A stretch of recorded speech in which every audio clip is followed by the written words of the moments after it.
The New England Patriots looking for his first victory as team owner, but he's rejuvenated this franchise, once the laughing stock of the NFL. And as he involved, here he is just a few moments ago giving some pregame pointers to his kicker, Matt Barr. And Coach Bill Parcells sees a season of promise rapidly slipping away, needs a victory today to continue the love affair New England fans have had with this team. Hello, everyone. Welcome to Riverfront. Tom Hammond and Cris Collinsworth. Two winless teams today, but don't blame the offense of the Patriots. Best in the NFL, due in large measure to Drew Bledsoe. Well, I tell you, Drew Bledsoe has been just sensational so far this season, averaging over 400 yards passing per game. No question that he has come of age for the New England Patriots, but this is a team doing it in very un-Bill Parcells-like fashion, throwing the football. And the Bengals kicking off to the Patriots to get the game underway. Here's Ray Crittenden with a blocker in front. Tripped up just beyond the 25 to the 26-yard line. And the New England Patriots will get the game underway. Drew Bledsoe ready to come on the field with his starting offensive unit.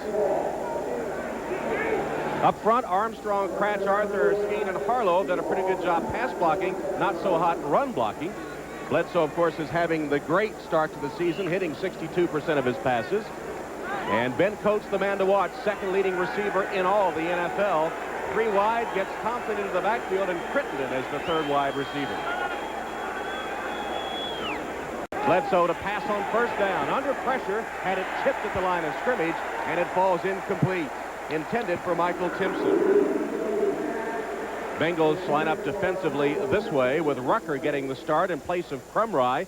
Dan Wilkinson, first player taken in the draft. Ricardo McDonald has been injured. He gets a start today at linebacker. Secondary, Brim, Jones, Oliver, and Williams. And in passing situations, in their nickel, Corey Sawyer, the fifth defensive back.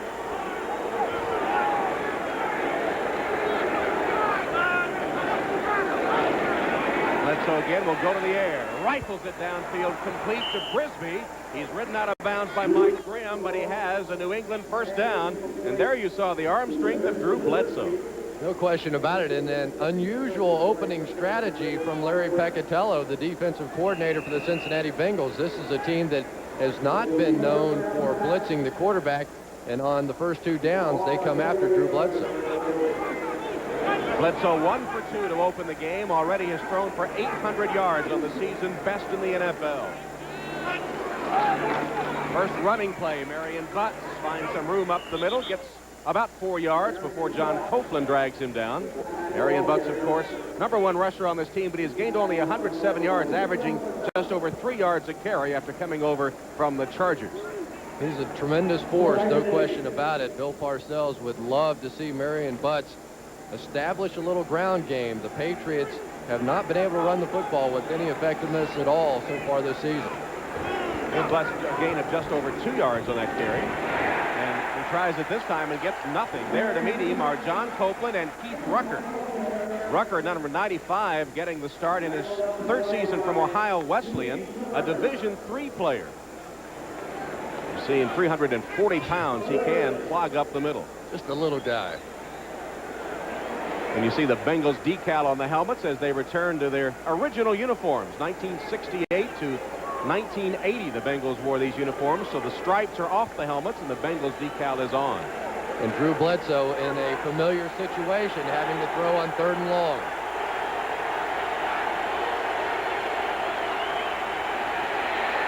Bledsoe fires it and it's intercepted. Lewis Oliver picked it off. Oliver has it inside the 40 of the Patriots. There's a penalty marker down, a flag on the play.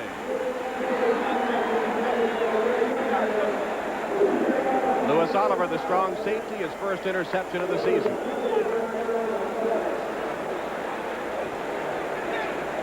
You see the referees in their old-style caps. Bob McElwee heading the crew today. The interception is good. After the play, personal foul, unnecessary roughness, 29 on the intercepting team. 15-yard penalty, 1st and 10. Well, you see the look of puzzlement on the face of Lewis Oliver. He's the man that had the football. Here is exactly why Louis Oliver was given the big money to come to Cincinnati. He is a freelancer in the secondary. Oftentimes, he will completely drop his coverage if the young quarterback Drew Bledsoe stares down a receiver. That time Bledsoe looked left all the way. Louis Oliver took a chance and came up with a big play for the Bengals. And after he made the play and was tackled, he kicked the man that tackled him, and that was the source of the penalty. So the Bengals first down now at their own 46. Klingler to go up top. Dodges one man. Gets away from another and will run, and he has room. Ducks out of bounds after a gain of 11 into Patriot territory. David Klingler leading this offensive unit of the Bengals that has Sergeant Cadogan Grills up front. Moyer moves into the right guard spot, and Kozerski from guard to tackle. Klingler has hit 54% of his passes, 62% of his passes so far. Fenner is both the leading receiver and the leading rusher. Broussard and McGee come in the Hawk on passing situations. Rookie Darnay Scott, too, getting a start today at wide receiver for Cincinnati. Screen pass to Fenner. Made two men miss and then cuts upfield inside the 40 down to the 38-yard line. Vincent Brown finally tracked him down with help from Myron Guyton. Here's the way the Patriots line up defensively. Pitts, Goad, and Jones up front. Vincent Brown, the perennial leading tackler for the Patriots, and Marty Moore, last player taken in the draft, is a starter and the leading tackler for New England. The secondary has been burned repeatedly. Worst pass defense in the NFL. Smith and Brown come in for two extra DBs in the dime. Fenner hit a solid wall at the line of scrimmage and then managed to carry him forward for a gain of a couple of yards. Derek Fenner, as we said, both the leading rusher and leading receiver for Cincinnati. Tim Goad got the tackle. And this New England secondary has really struggled, Tom. You hit on it just a couple of minutes ago. We asked Bill Parcells about the fact they're giving up over 400 yards per game on average. He says our guys know the coverage. It just looks like they don't. He said definitely expecting better things. They have better players than that, he says, than to give up 400 a game. Harold Green's first carry will net a Cincinnati first down. He is stopped at the 31-yard line by Mike Jones. It's going to be an interesting challenge for both these teams today. The Bengals have really struggled trying to throw the ball down the field. They're averaging just over 5 yards per pass attempt. That's next to last in the National Football League. And on the other side, the New England Patriots have been giving up so many big plays. So obviously they're going to be back a little bit deeper, but the Bengals want to work it down the field. Interesting to see who wins that battle. Illustrative of what you're saying, Fenner and Green, the two top receivers for Cincinnati, running backs. Ball knocked away from Klingler, and he caught it back. The rushing man, Mike Jones, knocked the ball away from Klingler as he was cocking to throw, and it came right back into his arms. Unbelievable that David Klingler was able to find this football. Jones basically comes free. A little stunt, a little game, hits the football, no question a fumble. Klingler turns around, finds it, falls on it. Jones will get credit for the sack, though. The former Cardinal with his 10th career sack. Over the middle and behind the intended receiver, Darnay Scott. Bad throw by Klingler. Al Grove not wasting any time, putting some pressure on young David Klingler.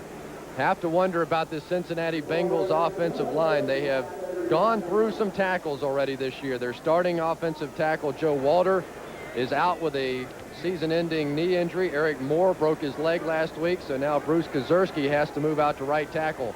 A lot of questions as to whether or not this offensive line can protect David Klingler. Third and long. This is the Hawk formation. Pickens, Scott, and McGee, three wides, with Broussard on the draw. Broussard with one man to beat. Touchdown!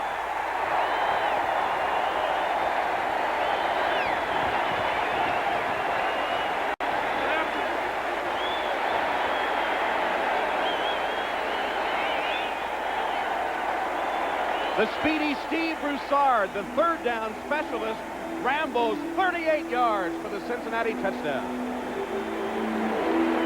Well, congratulations to the Patriots. They found a new way to give up a long touchdown. It used to be via the pass. Now give up the long run. This is a defense really struggling in the first three ball games of this season. Doug Pelfrey will try to add on the extra point, boots it up, and missed it. Pelfrey missed it. He had been perfect this year in field goals and point after touchdowns, and Pelfrey Mr. Dependable misses the extra point. So the celebration short-lived on the Cincinnati sideline, but Broussard with a great 38-yard run. Again, the Patriots come with the double-barrel blitz. Perfect call. The draw play, the quickness of Broussard, no chance to catch him. Broussard goes 38, and the Bengals with a quick 6-0 lead on New England. Bill Parcells told us yesterday the key to victory, the first of the season for the Patriots, would be no turnovers and no big plays for the opposition. And on the first series, he allows both. 0 for 2. Oliver with the interception. Broussard a 38-yard score. Here's Crittenden with a kickoff. Blasted to the turf on a beautiful form tackle by Roger Jones of the Bengals special teams. Broussard rushing 38 yards for the Cincinnati touchdown. That is a rare thing. Only 3 touchdowns on the ground all of last season. And already 2. One by Green, now one by Broussard in 94. And Steve Broussard was upset all week. He thought that he got yanked out of the football game last week because he fumbled inside the 5-yard line, didn't get back into the game. Coaches assured him that he'd get his opportunities today, and he took advantage. Bengals moved the ball against the Chargers last week, but turnovers very costly, as they were to New England. They could have scored 50 points on Buffalo without the turnovers. Marion Butts written down after a short gain by Ricardo McDonald.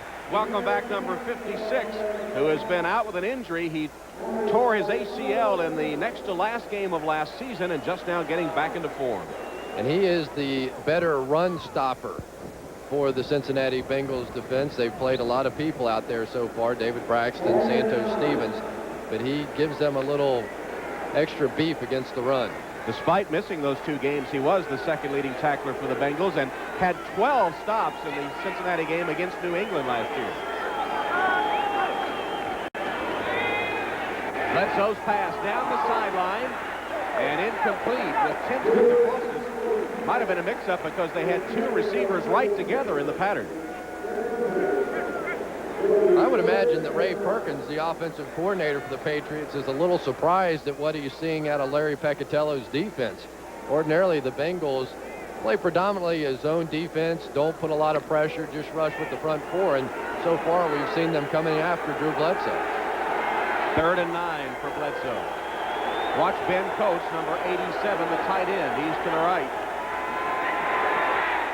Instead, it goes to Timpson, and he has enough for a New England first down, just short of the 35-yard line, where he's tackled by Mike Brim.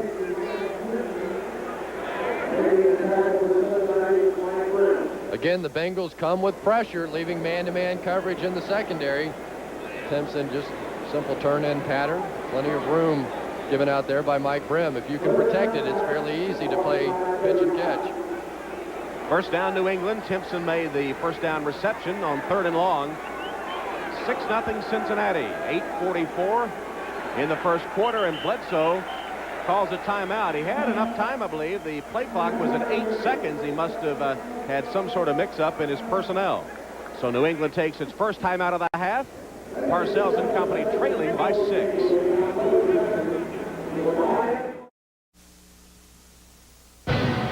The NFL on NBC is brought to you by the totally new Ford Contour, a world car for the 21st century. By AT&T, we help put your world within reach. By Budweiser, Beechwood Age for a crisp, clean, classic taste. And by Taco Bell, tacos, burritos, and nachos. Cross the border. Tom Hammond, Cris Collinsworth at Riverfront Stadium. First quarter, 8:40 remaining, 6-0 Cincinnati. Beautiful afternoon in the Queen City. Bledsoe's pass complete again to Timpson. He's been the primary target. Fumbles the football, but it was down. No turnover. The Bengals came up with it, but it's ruled down, and the Patriots will have a first down. I thought it was a good call, but a very late whistle by the officials. He definitely hadn't blown the whistle. Mike Brim's going to come up and strip the football. That should be a fumble. His knee was not down. Close. It was definitely coming out. From the 46, first down, New England. But tackled by Alfred Williams. The ultimate dilemma for Ray Perkins, the offensive coordinator. He knows Bill Parcells, his head coach, wants to establish a running game. They want to give Marion Butts the football. But again, they're behind 6-0 as they have been in their other football games, and forced to go to your #1 asset, which is the hottest quarterback, or one of the hottest quarterbacks in football right now, that young man, Bledsoe. Although not a great start, 50% of his passes, and had one picked off.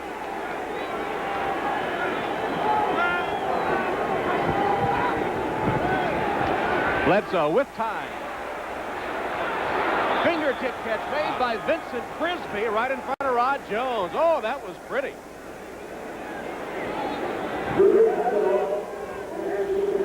Check that man for Stick'em. Drew Bledsoe, like he always does. Watch the arm. Boom. Whips that thing out there and somehow catches it cleanly. If that was not a clean catch, he would have been out of bounds, but he snagged it so cleanly they gave him the first step. Great catch. Patriots driving, first down at the Cincinnati 34. They trail by 6. Play action fake to Butts. Bledsoe rolls and then gets rid of it off the hand of Turner, incomplete. Dan Wilkinson, Big Daddy, was bearing down on Bledsoe, and the ball bounced off Turner, incomplete. Big Daddy Dan Wilkinson, everybody watching him, so many people expecting him to take over and begin to dominate. He has not done that so far. Probably felt pretty good for Big Daddy to get a shot on a quarterback. No sacks so far for this Bengals team the entire season. 2 games and most of a quarter without a sack.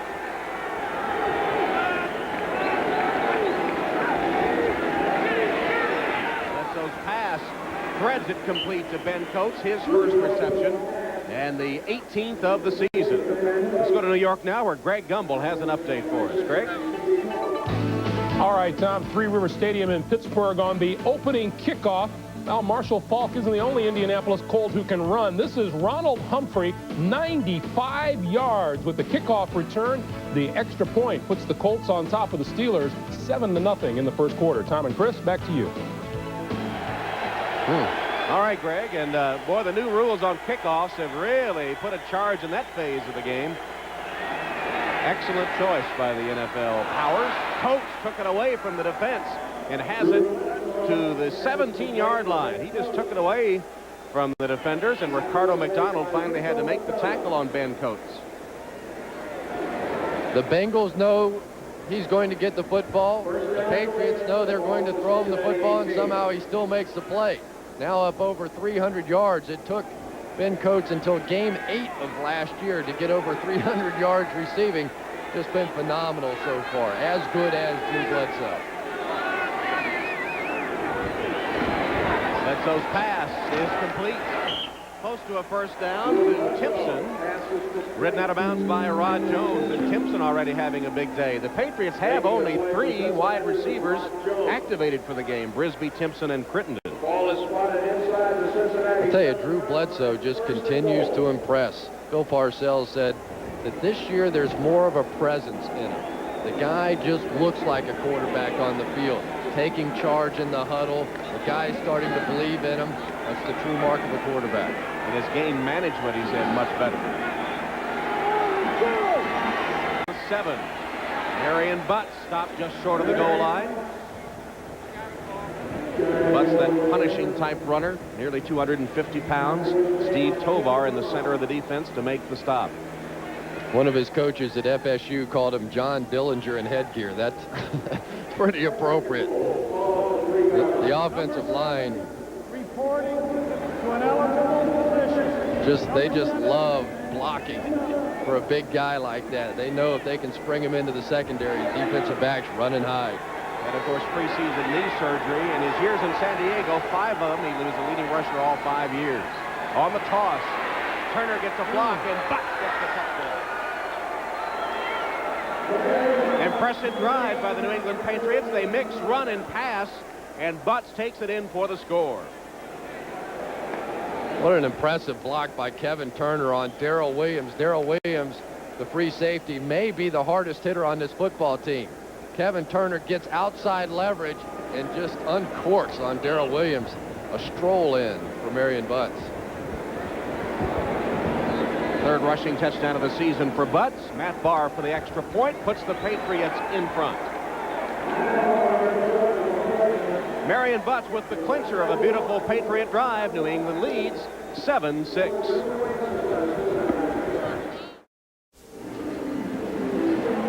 Marion Butts, who just scored that last touchdown, one time snapped his leg in high school. They took him to a local hospital. The doctor couldn't find a pulse, and there right in front of Marion Butts actually started talking about amputating his leg.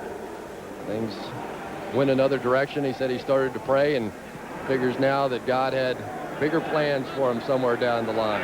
Told him he'd never play again at the time. Darnay Scott returning O'Neill's kick to the 25-yard line. The Bengals will set up thanks to Doug Pelfrey's miss, trailing by 1 at 7-6. Tackle made by David Bavaro on special teams for New England. Well, once again, New England's offense answers the problems of New England's defense. Now the test to see whether or not this New England defense can finally shut someone down. They have really struggled. The offense has been there for them all season long. David Klingler not off to the greatest of starts either. David Shula telling us yesterday that they hope to go downfield more, as you said earlier, something they have not done this season. And facing a good team to do it against. Klingler pumps, steps up, and completes it to Pickens. He's racked on the hit by Harlan Barnett, but holds on to the football for a Cincinnati first down. At one time, they questioned the toughness of David Klingler. Here he bides his time and eventually comes back to a spot that is always going to be open against the zone defense right in the middle of the field. It just takes a lot of time for the receiver to get there. Nice job up front by the Bengals to give David Klingler that time. Draw play to Green. Green, nice cutback, still on his feet. All the way to the 43-yard line. A gain of 12 and another first down. Marty Moore and Myron Guyton finally tripped him up. The running back rotation goes on for the Bengals. They continue to play all three. Broussard already with the touchdown. Harold Green now getting his opportunity. Derek Fenner. None of the three too happy with their situation, but that's what David Shula has decided to do with his backfield. Well, the Bengals biting off huge chunks against the New England defense on this series. Green on the sweep, gets a block at the point of attack, and then the pursuit of the Patriots catches up to limit him to about 3 yards. Vincent Brown will have the tackle. Brown closing in on 600 career tackles. Each of the last 3 seasons been the top stop man for the Pats. And Tom, it's really hard for me to understand why this Patriots defense has been so much worse this year than what they have been in years past. Went over some of the personnel with Bill Parcells yesterday. He said Vincent Brown isn't having a Vincent Brown kind of year. Our secondary certainly not living up to the expectations when we got these guys off the free agent market. Play action pass from Klingler. Knocked away from Pickens by Ricky Reynolds. There's a pretty good defensive play in the secondary of New England. Ricky Reynolds, one of the free agents that was signed in the secondary for the Patriots this year, along with Myron Guyton. You see the numbers for Parcells. This is a very disturbing trend. 3rd and 7 for Cincinnati. They have converted both of their previous third downs. Broussard short of the first down by about a yard at the 35 of New England, tackled by Vincent Brown. It's going to be 4th down and about a yard for the Bengals. And here's where that new rule comes into effect, Tom. If you miss the field goal, it goes back to the spot of the kick. So the Patriots would have gotten the ball back on about the 42, 43-yard line. The rule intended to make teams go for it on 4th down, and it's working. Cincinnati will go for it, 4th and 1. 1:47 left, opening quarter. New England leads 7-6. Klingler will pass 4th and 1, and it's incomplete. Intended for Darnay Scott, who is defended by Vincent Brown. Klingler incomplete on 4th and 1, and the Patriots will take over. Are you surprised they went to the air? I'm not so surprised that they went to the air. I was surprised they didn't get any kind of a run fake out of it. obviously looking for play action in that situation. First 4th down in 5 tries that the Bengals have not converted this season. 1:38 left, opening quarter in Cincinnati. New England up 7-6. Oktoberfest weekend in the Queen City. Producer David Michaels, director Larry Cavallina, sampling a Metwurst and a Bratwurst or 2 yesterday. Bledsoe's pass to Butts. Beautiful open field tackle by Mike Brim for no gain on Marion Butts. Mike Brim was pretty vocal about the Bengals and their organization after the loss to San Diego last week. He laid into everybody from his teammates to Mike Brown, the general manager of the football team. Of course, this is the team furthest under the salary cap, and I think probably quietly a lot of his teammates applauded that remark. Around $5 million under the cap. Draw play to Butts. Running over his own blockers. Finally stacked up by Williams and Francis. David Shula's reply to Mike Brim was, after you play the perfect game, feel free to criticize others in the organization. Say what you please then. Dave Shula, for the first time really since he's been in Cincinnati, under a little bit of fire here. This is a team that won only 3 games a year ago, and expectations were a little more than that this year. Nickel defense on for the Bengals. 3rd and 7. 3 wides for the Pats. Bledsoe rifles it to Coates for a first down. Tackled at midfield by Darrell Williams. Well, the Bengals' plan for today was to hammer Ben Coates off the line of scrimmage. They never wanted to allow him a free release. That time John Johnson missed, didn't get his eyes back around to the quarterback, and Ben Coates is becoming absolutely one of the best tight ends in football. And that play will bring the first quarter to an end. New England driving on the Bengals at the end of 1, leading 7-6. It's time once again to sign up for the 94 Gatorade Punt, Pass, and Kick competition. It's open to boys and girls ages 8 to 15 with local competition held in every NFL city. No charge for participation. Call 1-800-NFL-SNAP.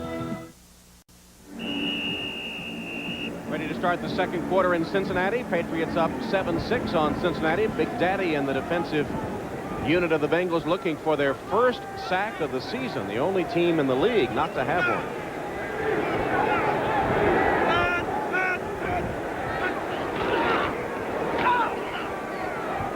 Kevin Turner gets the call and is stopped by John Copeland and others on the defensive front of Cincinnati. Kevin Turner may be more valuable to this football team as a receiver than he is a running back.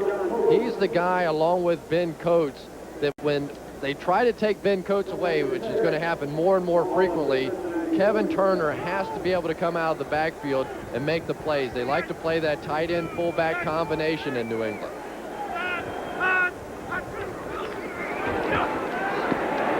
Bledsoe across the middle and complete to Brisby. Vincent Brisby in the center of the Cincinnati defense.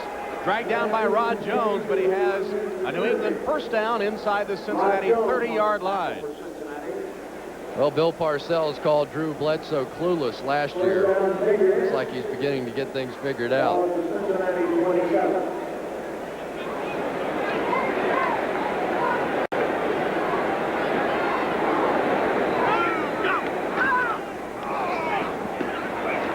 Kevin Turner back to the line of scrimmage and no more. Steve Tovar got penetration to cut the legs out from under Kevin Turner. And it'll be 2nd and 10. This is a good situation, though, for Ray Perkins and the Patriots. They know they can move the football in the air. They've had success already against this Bengals defense. They're up by a point in this ball game against a team that they should beat, quite frankly, this afternoon. And so it gives Ray Perkins a chance to try to establish that running game. They know they can't rely on the pass alone. Bledsoe for the end zone. Overshoots Vincent Brisby, incomplete.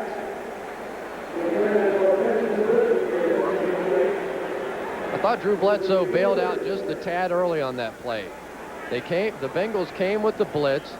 He had it fairly well picked up, and Drew had a chance to hold that ball maybe 1 second longer. It looked like his receiver was going to break open, was open against man-to-man coverage, and just bailed on it a tad early. 3rd and 10 coming up from New England. They get Leroy Thompson into the backfield for Butts. Timpson, Crittenden, and Brisby in the game.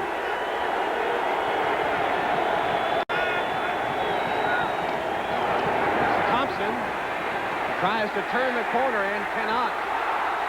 Fumble the football. Still loose.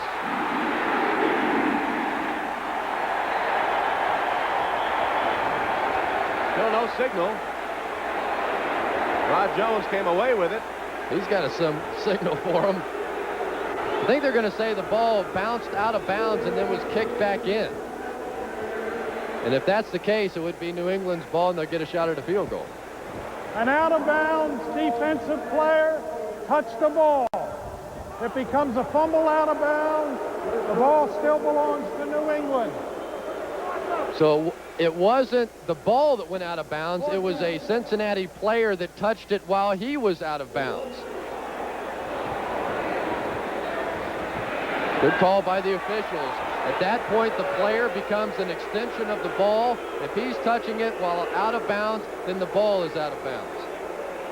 First field goal attempt of the season for New England. Matt Barr, 44 yards, and good.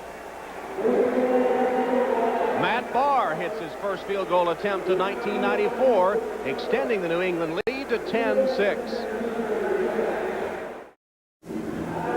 Welcome back to Cincinnati. David Shula's Bengals trailing now by 4. While we were away, he was arguing that last fumble call pretty strenuously. It was ruled New England's ball, and they get the field goal. Pat O'Neill to kick off for the Patriots.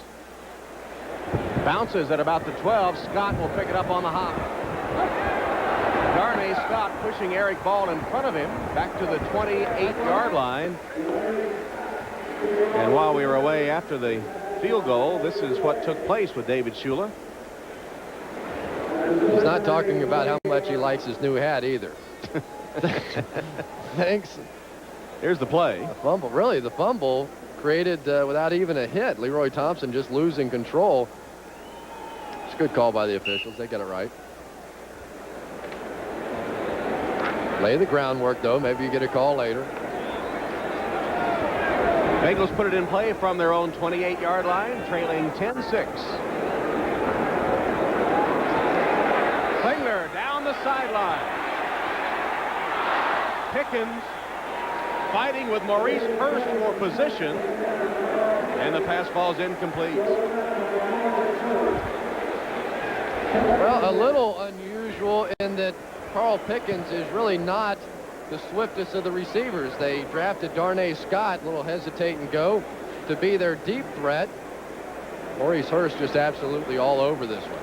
He and Bill Parcells have gone at it a few times over contracts and various such issues, but no question about his ability as a corner. Beautiful play that time by Maurice.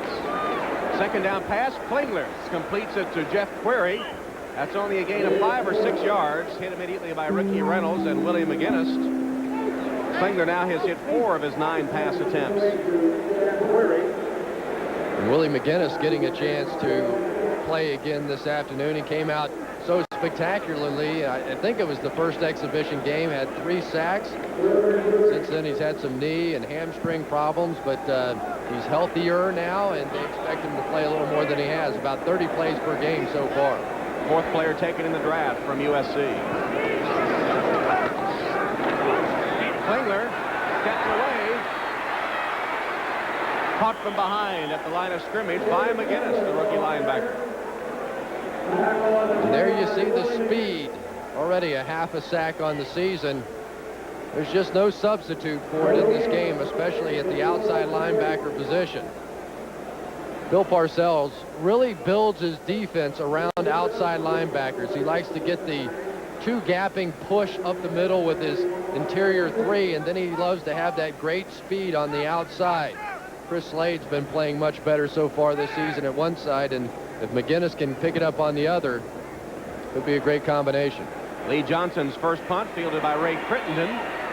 Backpedals to try to get room and can't. Ridden out of bounds at the 30-yard line by John Johnson. There's a penalty flag back upfield.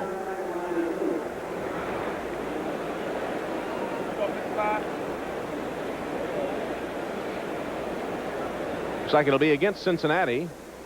We'll see if the Patriots will make them kick over.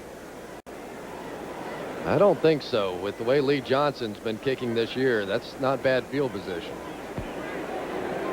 Ineligible downfield on the kick. Number 51. 5 yards, 4th down. Like I said. Right on the money as usual. You were just concentrating on those new hats the officials are wearing. Distracted you. Yeah. We can get you one of those. That was it. We'll see, though. The ball would have been on the 30-yard line for the Patriots. I like how I continue to follow through on this point so I can make a complete fool of myself. We can also get you one of those bow ties that the officials are wearing today. Look at that. Johnson will boot it again. He is averaging almost 47 yards a punt this season. Sailing that one back to about the 26-yard line. Crittenden, nowhere to go. Jumps to the outside and finally gets it to the 32-yard line. So they gained a couple of yards on the penalty. Timeout with 10:50 left in the half. It's 10-6. Quit smiling. The NFL on NBC is brought to you by Dodge. The more things change, the more things look like the new Dodge. By Burger King. Value every day. Have it your way. By Goodyear, #1 in tires. And by Castrol Syntec, the full synthetic motor oil that protects in ways other oils can't. From the Queen City of Cincinnati, Tom Hammond, Cris Collinsworth, 10:50 to go, second quarter. 10-6 game, New England on top. And with the football, first down at their own 32. Marion Butts tries the right side. The Bengals ready for him. New England began sluggishly with a turnover on their first possession of the game, an interception thrown by Bledsoe, but since then have gotten points. A beautiful drive for a touchdown that went a good portion of the field, and a field goal. First of the season for New England. See if the big guys up front now can establish something for New England.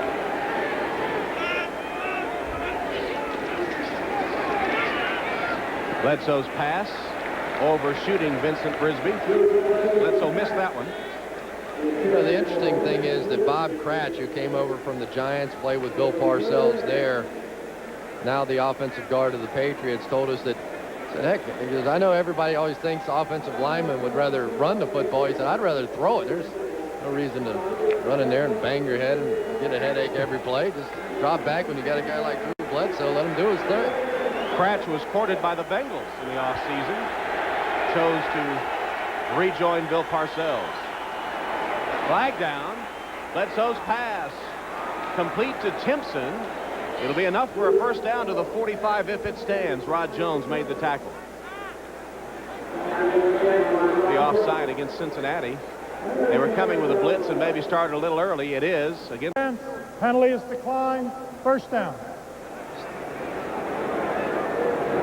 Steve Tovar trying to come on the blitz right over Bob Cratch. Just leaned his melon a little too far in there. But did you see the throw by Drew Bledsoe? Standing absolutely vertical, not stepping into it at all, just flipping it with his wrist through a BB about 15, 20 yards. 12 to be exact. First down, New England. Butts opened up for a moment, then wrestled down at midfield by Jones and Oliver.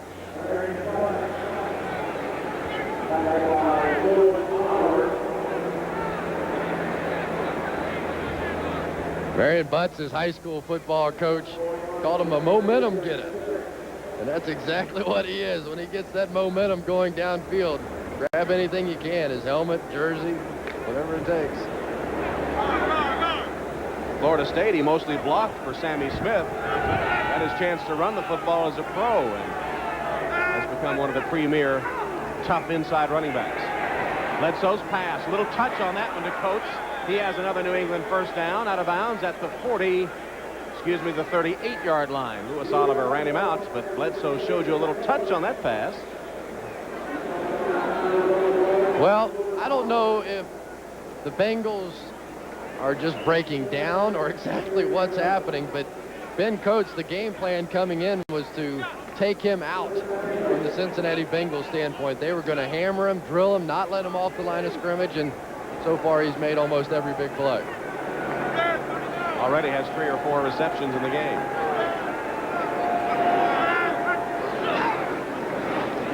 Butts.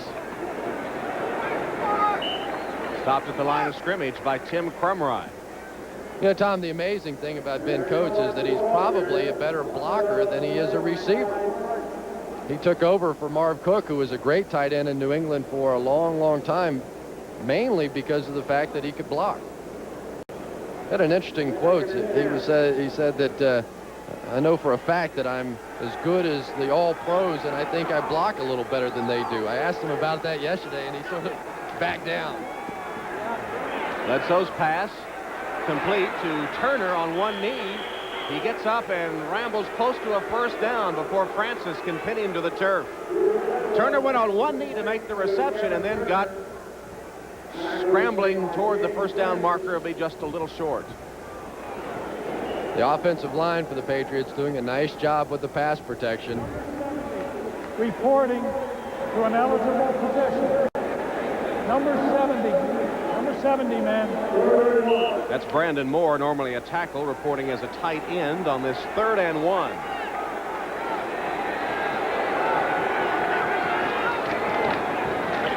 But didn't get much, but only needed a yard. Trying to pull him back with the defenders. Ty Parton trying to pull him backwards while Steve Tovar was blasting from in front of Marion. It will be just enough for the first down. Perhaps. We may have to measure. Let's see. Now it's signaled first down, New England. Marion Butts has been doing a nice job running the football for the Patriots. He has had some problems in the pass protection scheme, though. His missed block last week cost the Patriots a touchdown and ultimately could have cost them that game. Butts is only averaging 2 yards a carry today. 10 carries, 22 yards. They're resetting the play clock. That's the reason for the delay.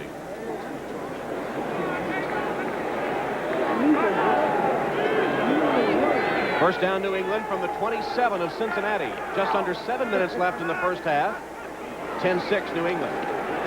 Bledsoe off his back foot. Fires it complete to Coates. No, now it goes loose. I thought he had it. Francis hit him, and I thought Coates had it for a moment, but the ball bounced free.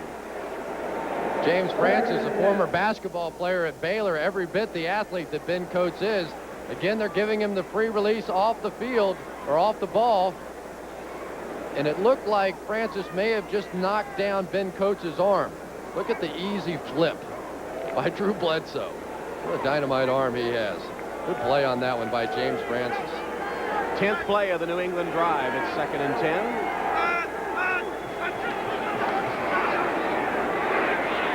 Bledsoe finds Gibson in the middle of the field. A gain of 10, racked by Lewis Oliver, but holding on is Michael Timpson for his 5th catch of the day. 5 catches, 56 yards for Timpson, and he takes the tough hit over the middle. Well, this is part of the way you make your living in the National Football League if you're a wide receiver. The good ones hang on to these. Little face mask in the dirt. He's about half a yard short of the first down, maybe only a foot or two. Well, half a yard would be a foot and a half, wouldn't it? Timeout taken by Cincinnati. Bengals call a timeout, wanting to get the proper defense on the field. It'll be 3rd and short for the Patriots when we come back. Patriots threatening to add to their lead here in the 2nd quarter. 3rd and 1 at the Bengals 17. Butts and Turner, the split backs. Turner thrown back by Eric Shaw and others on the Cincinnati defense. They'll unstack them and spot the football. This will be close.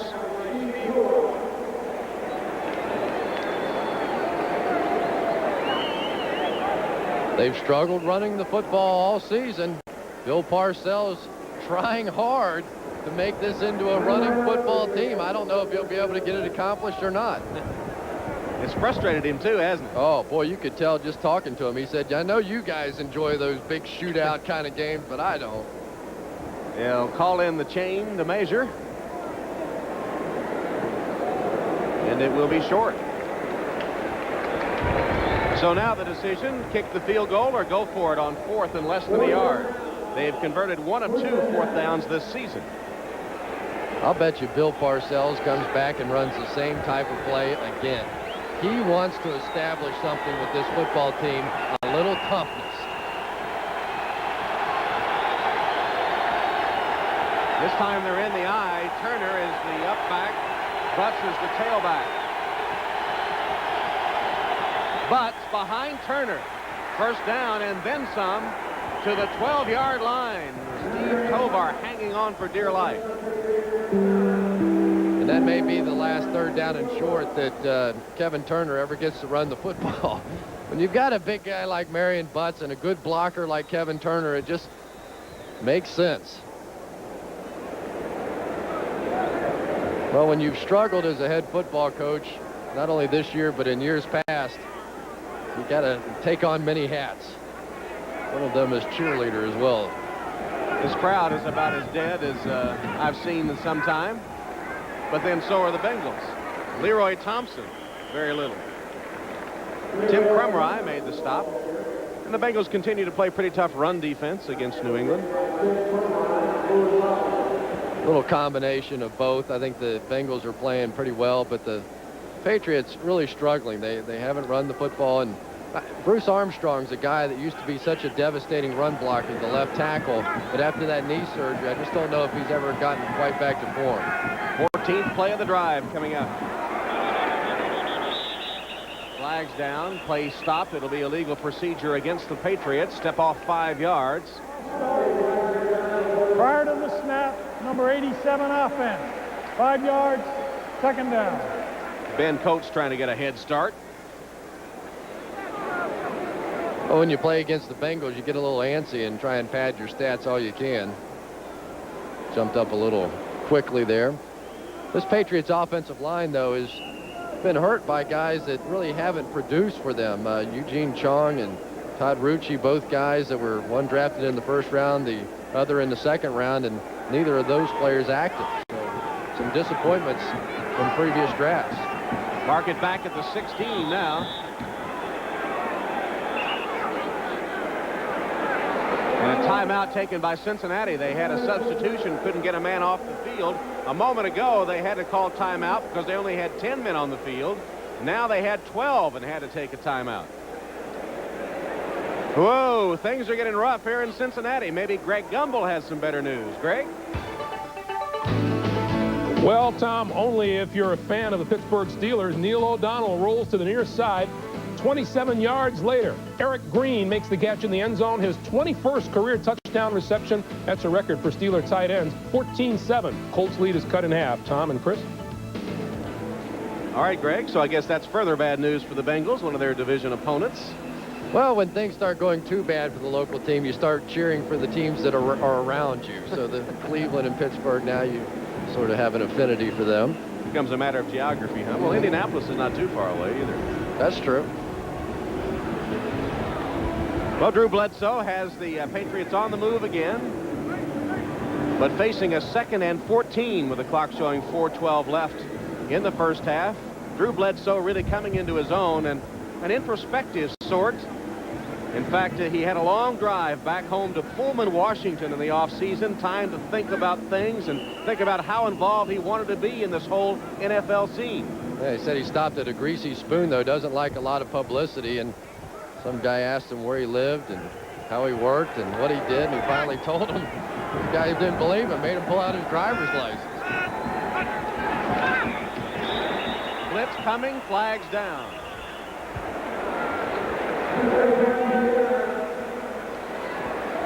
So Bledsoe cornered at this Nebraska truck stop. Prior to the snap, number 77 offense.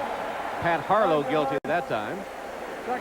pulled out his driver's license to prove that he was indeed an NFL quarterback. And he said, though, the catch-22 of this whole situation for him is that he fights for wins, which brings more recognition, which means he can't be anonymous anymore when he goes to the Red Sox games or whatever. He's recognized, and that's what he doesn't like. So it is a catch-22 situation for him. He said he went to the Red Sox game one time and was sitting there quietly, everybody leaving him alone, and then one of the peanut guys said, "Hey, Drew," and threw him a free bag of peanuts, and that was it. All the kids started coming down. He signed autographs, lasted about another inning. And then had to go home. For the end zone, Bledsoe just throws it away. Incomplete. It'll bring up 3rd and long. In case you're wondering, that is not intentional grounding because of the fact there was no pressure on him at the time. It's interesting what he was telling us yesterday, that you know, last year there were plenty of times that he was confused on the football field, and he said that this year he can't remember a single time that he didn't feel like he was in control. Well, he's got to convert a long one here. 3rd and 19. He's hit 14 of his 22 passes, 150 yards.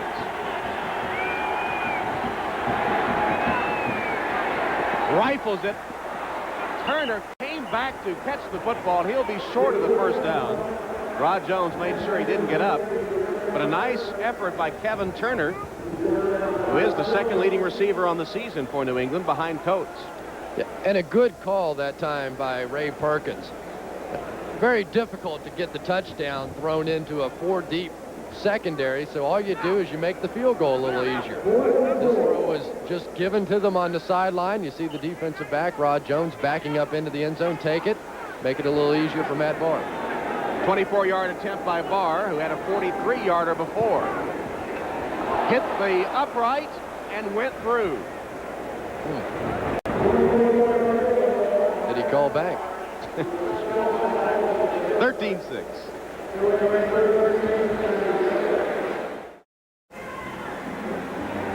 O'Neal ready to kick off for New England. A Matt Barr field goal, the 2nd of the day, has upped their lead to 13-6. And Cincinnati desperately looking for a spark.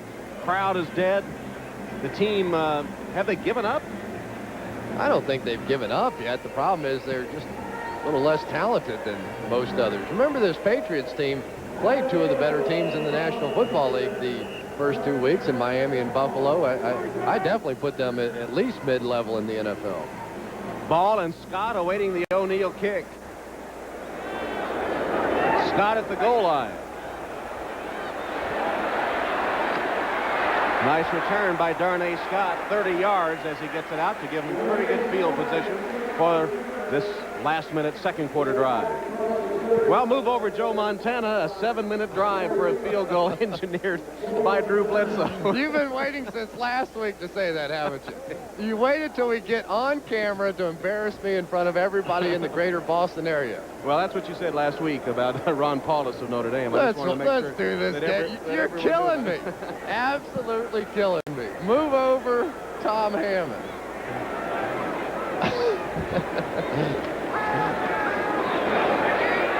Klingler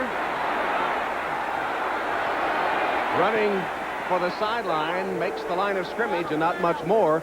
Good coverage downfield by that much maligned Patriots secondary. Klingler had time before the coverage broke down, but no one was open. I think they're going to put that phrase on my tombstone. which could be imminent, by the way. There's the total yards in the game. No surprise to see New England racking up the yards, but Cincinnati, facing the NFL's worst defense, was expecting more. Inside the 3-minute mark here in the first half. Klingler in the flat to Fenner with a blocker in front. Screen pass works for Cincinnati. Fenner tripped up at his own 49 by Myron Guyton. So Klingler gets the screen to Fenner, and it nets 19 yards.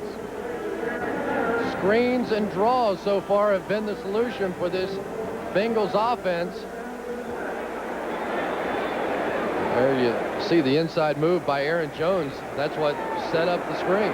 And the Bengals in a hurry with their offense. Pass caught by Jim McGee. McGee close to a 10-yard gain, tackled by Maurice Hurst. 2-minute offense working for Cincinnati. Yeah, why not? You get a little emotion on the field. Sam White used to do this a lot in Cincinnati just to give his offense a spark. Bruce Coslet, of course, now back as the offensive coordinator. He was also the offensive coordinator of the '88 team that won the AFC Championship. Close to the first down, they'll stop time to measure. And it gives us a chance to remind you to stay tuned at halftime for the Domino's Pizza NFL Live halftime reports. Greg Gumbel, Mike Ditka will have the scores and highlights. And they'll take a look at John Elway, the Broncos quarterback. That's the Domino's Pizza NFL Live halftime report. 2:10 on the clock, and the Bengals right up to the line and ready to go.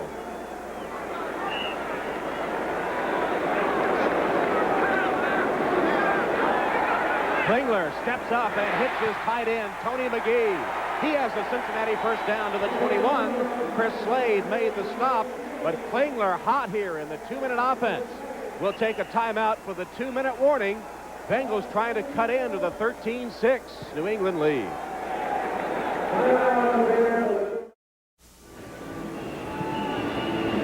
Bengals showing new life with a chance to tie in the final 2 minutes of the half. The 2-minute offense run to perfection by David Klingler. Hit all 3 of his passes on this drive for 47 yards.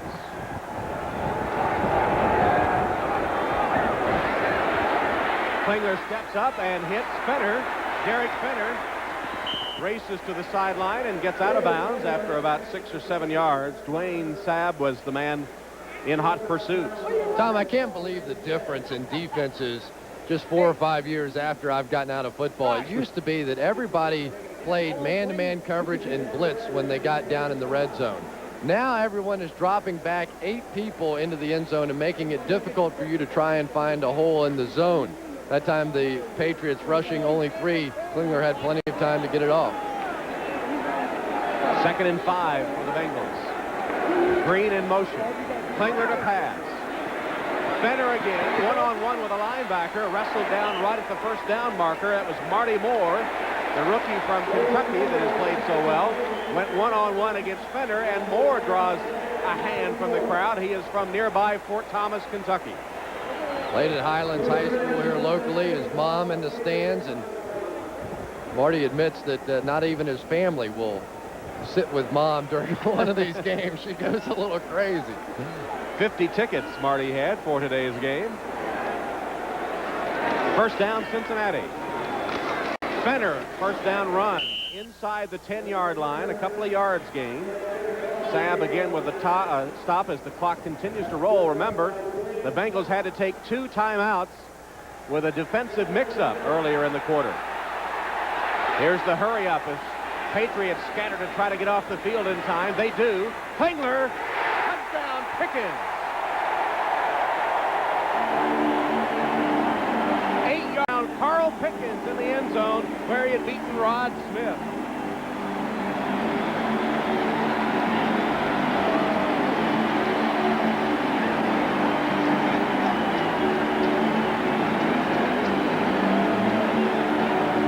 Carl Pickens working one-on-one.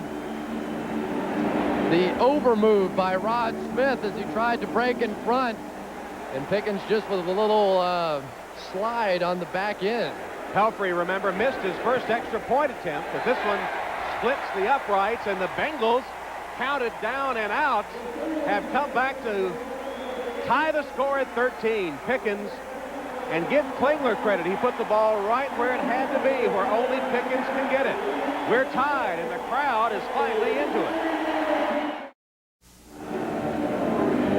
How quickly things can turn around. Bill Parcells and the Patriots seem to be in control, up 13-6. But the Bengals marched 70 yards in 8 plays, collecting 5 first downs, and then Klingler with a pass to Pickens for the touchdown. And Parcells has his vein popping out on his neck, so things aren't going to be pleasant. Klingler bounces right back up to celebrate. He's hit 10 of 14 in the game now, and David Shula saying a little pride at stake for David Klingler, who wants to be counted among the young gun quarterbacks like Drew Bledsoe, Rick Meyer, Heath Shuler coming into the league, Trent Dilfer this year, and Klingler perhaps a little pride on the line here, wanting a big game against Bledsoe and the Patriots. This will be Blair Thomas returning the kickoff. Thomas, a forgotten man for the Patriots, cut down on a beautiful tackle by Eric Ball.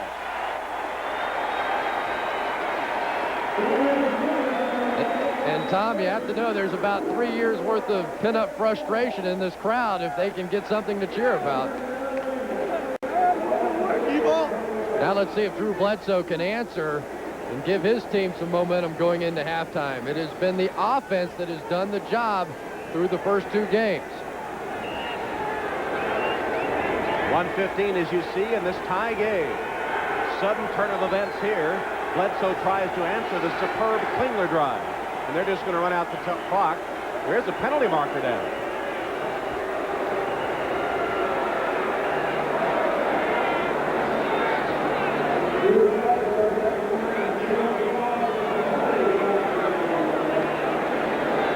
Men on the field. Defense. Even New England trying to run out the clock in Cincinnati with 12 men on the field. Unbelievable. And now you know what's going to happen. Now the Patriots will go into their offensive mode. So the stupid penalty by the Bengals is now going to give Drew Bledsoe a chance to run his offense. Earlier, it cost him 2 timeouts, once with 12 men on the field, once with only 10. 3 calls on the defense with mix-up in the substitutions. Amazing. Absolutely amazing. It's one thing to be 0-2 and another one to play like it.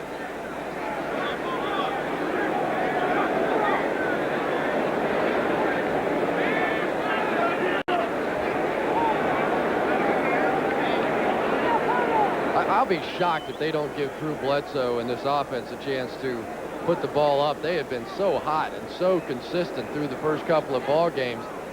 You don't want your team going in on a downer of a note and feeling like that you just ran out the clock and didn't have any confidence in your quarterback. They've got all 3 wide receivers in. Timpson has been the man today. And Coates set wide in this formation. Gets the slant in and is still going. Hit hard finally by Corey Sawyer. But Bledsoe will call timeout to stop the clock after a 23-yard strike to a slanting Ben Coates. Wow. Ben Coates just dragged Louis Oliver for about 20 yards across the field. Louis Oliver's a 225-pound, big-hitting, strong safety. Ben Coates did take a shot at the end of that play. Looks like he's trying to shake it off, but what power as he ran across the field with Louis Oliver on his back. Nice inside move, big body, so plenty of position here to make the catch. We missed the end of it there. And now Louis Oliver just being dragged across the field, and there's a rookie, Corey Sawyer, dazing 250 pounds of Ben Coates. Coates on the sideline, replaced at tight end by John Burke, the 4th-round draft choice rookie from Virginia Tech. Hope you'll join us next week here on NBC for doubleheader NFL action. Here's the lineup of games. Many of you will see the Dolphins against Warren Moon and the Minnesota Vikings.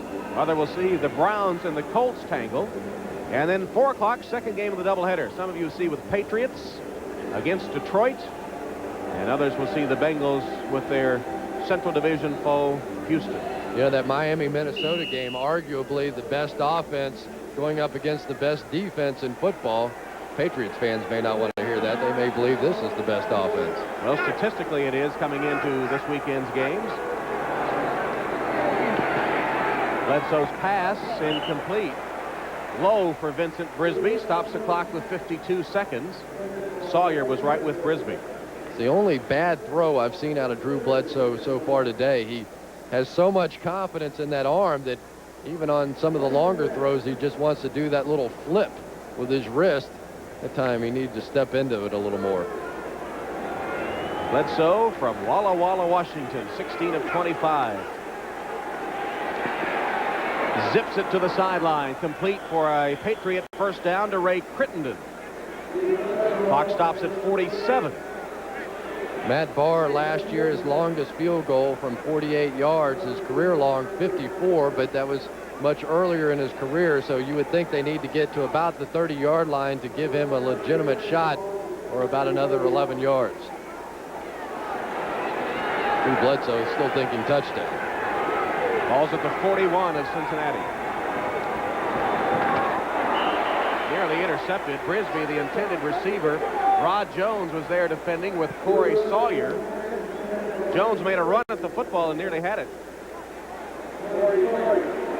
Rod Jones, a guy they Had the worst nickname I've ever heard for a defensive back. They used to call him Toast because he got burned so much. A former #1 draft pick of the Buccaneers. The Buccaneers gave up on him. But since coming over to Cincinnati, has really become a much better corner. 42 seconds, it's second down. One pump from Bledsoe, ducks away from the rush and hits Leroy Thompson, racing to the sideline and out of bounds with a first down at around the 31. Ty Parton was all over Bledsoe, and somehow he got free to complete the pass. Very big and strong quarterback. They tried to go with the pump fake up over the top. Nice job of Bruce Armstrong just staying with his man. That one extra push is what allowed that play to happen. Now they do have it to the 30-yard line. Bledsoe has gone over 200 yards passing here in the first half, closing in on his 4th straight 300-yard day. Flags down. David Braxton was offside. It'll be 1st and 5 now. No, they're going to call it against New England. So penalty against Leroy Thompson for a false start. That's a neutral zone infraction against the defense. No false start.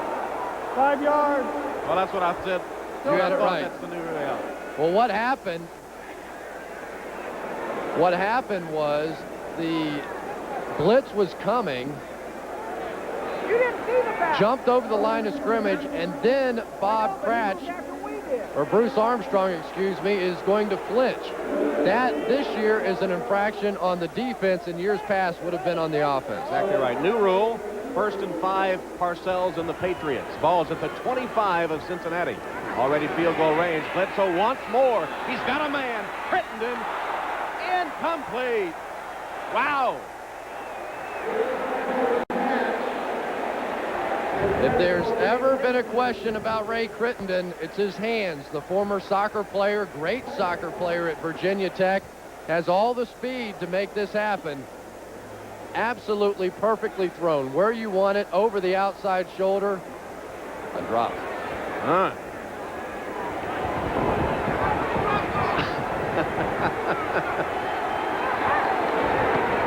Tipped at the line and incomplete. Braxton.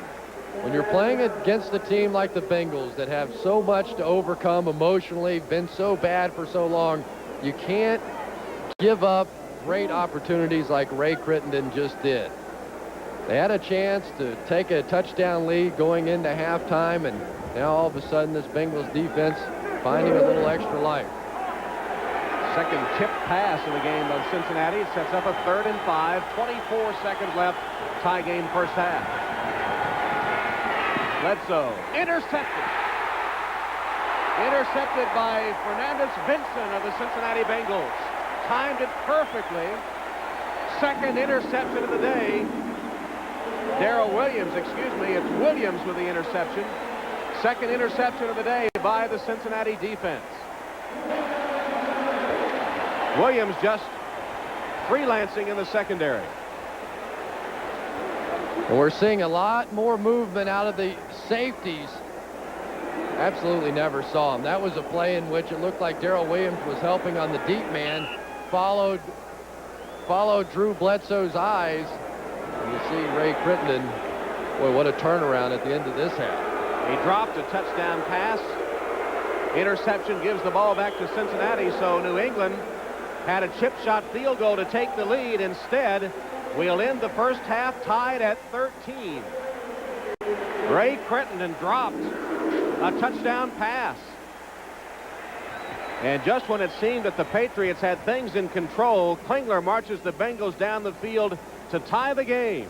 At the end of the first half, 13-13. We'll have more after this message from your local. This is the Domino's Pizza NFL Live Halftime Report, brought to you by Domino's Pizza. When it's gotta be good and it's gotta be now, it's gotta be Domino's. We welcome you back to the Domino's Pizza NFL Live Halftime Report. An interesting game today matches the 0-2 Raiders against the 0-2 Broncos in Denver. Earlier this week, I spoke with Denver's John Elway about the rough start and about today's game with the Raiders. 12 years here in Denver, you have never experienced an 0-2 start. What's it like? Tough. You know, and I think that, you know, especially with the high expectations that we had coming into the year, and it's tough, but it's also been awful shocking the way we've lost the first two. I think, you know, we played a heck of a lot better last week against the Jets, but then the first week against San Diego with a couple things that we had happen to us, and especially right there at the end of the game, I think that has really added to the trauma of being 0-2, so that's made it awful tough.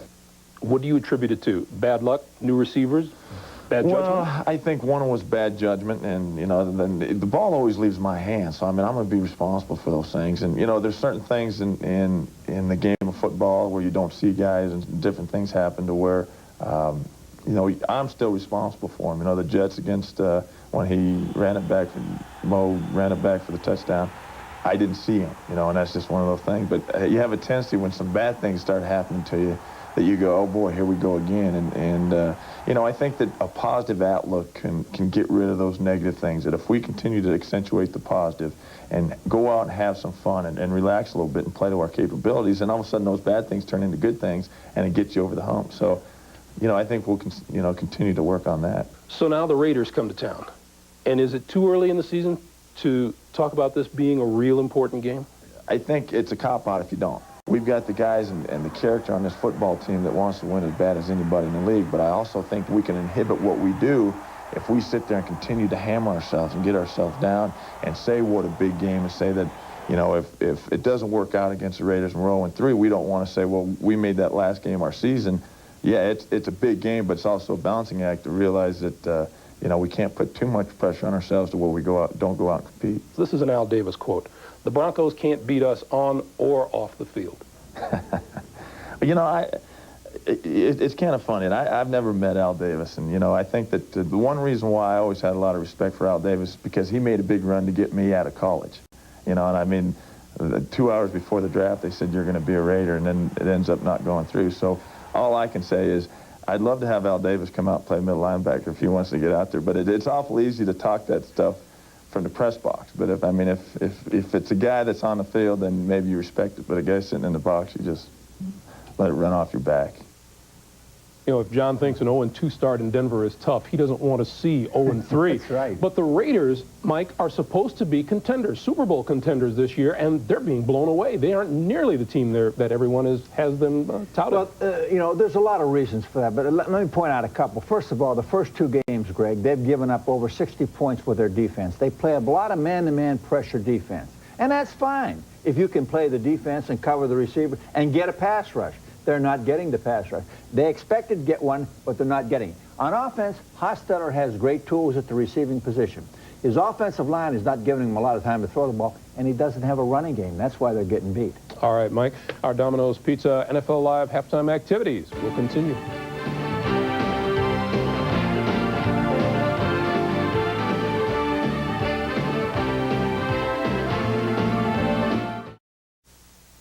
This is the Domino's Pizza NFL Live Halftime Report, brought to you by Domino's Pizza. When it's gotta be good and it's gotta be now, it's gotta be Domino's. Along with Mike Ditka, I'm Greg Gumbel. We welcome you back, and before we send you back to New England versus Cincinnati, let's run down the scores and highlights for you. First at Joe Robbie Stadium in Miami, the Dolphins with a halftime lead over the Jets. 14-0 is the score there. Joe Namath, one of the Jets' honorary captain on this Throwbacks weekend. The Dolphins' opening drive went 15 plays, almost 9 minutes, but it ended when Mo Lewis picked off Dan Marino at the goal line to keep the game scoreless. They are playing in 100-degree temperatures in Miami, and it's showing on the sidelines. Keith Byers has now caught a pass in 106 straight games. This 19-yard completion from Dan Marino went to the 1-yard line and set up Terry Kirby's 1-yard touchdown 2 plays later.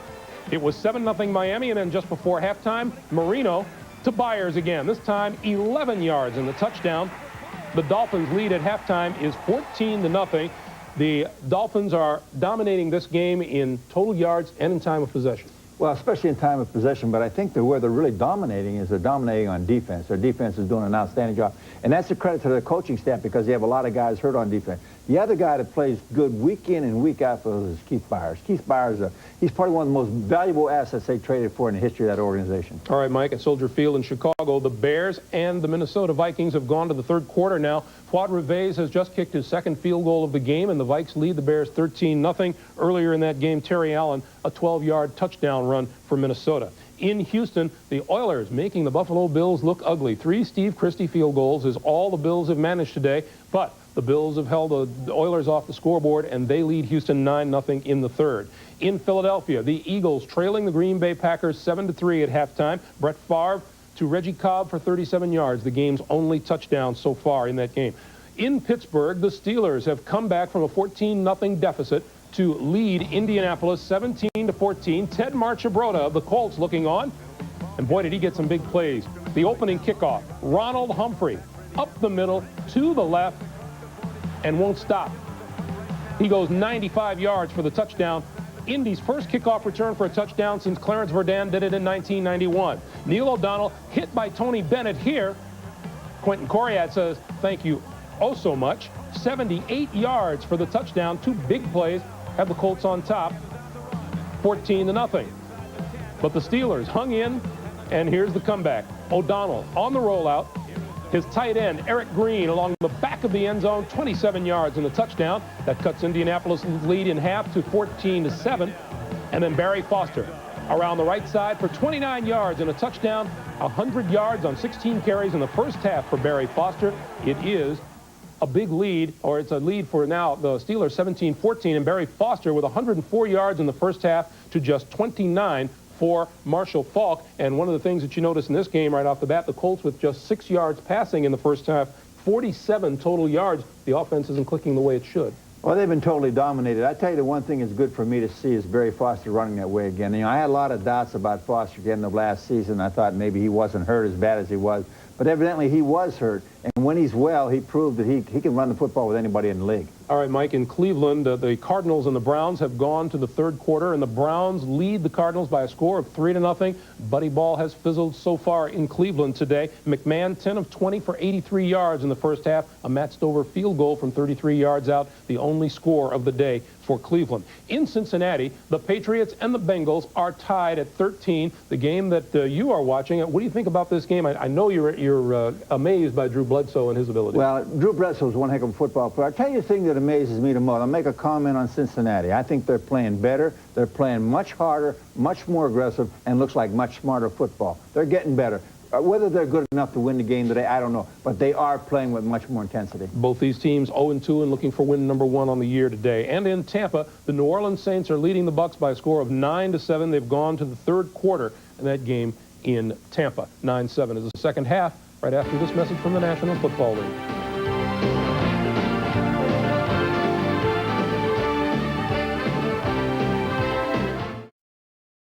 I'm Bill Lenkaitis, formerly of the New England Patriots. Back in 1979, I made a United Way spot, and I had my daughters, Chrissy and Lori, appear with me. I saw my mother suffering with arthritis. And that's why I volunteered to help children with arthritis, working for the Arthritis Foundation in New England. My teammates and I help people in need through the United Way in New England. Over the past 20 years, you've seen my teammates bring you the United Way stories of courage and caring through the Great Moments series. All those stories have one message, that when you give, you also receive. All the people that you've helped over the years through United Way would like to thank you. I brought my daughters with me today to help me thank all of you for your support of the United Way here in New England. We've seen that all the agencies and programs of the United Way are really helping people who need our help. This experience growing up with United Way showed us that when you give to United Way, your gift goes on working year after year. United Way, reaching those who need help, touching us all. This message furnished by the National Football League. Patriots and Bengals tied at 13 here at halftime as we get ready for the third quarter of play. It's been a game of twists and turns, the advantage swinging back and forth. Bengals had to be encouraged for the last 2 minutes of the half. And I'll bet you that New England locker room is a little toasty right now. Bill Parcells probably laid into those guys pretty good. Let's take a look at our Coors Light halftime stats. No question, the Patriots dominated play in the first half, but the turnovers really killed them in the drop pass as well. So 2 interceptions thrown by Drew Bledsoe.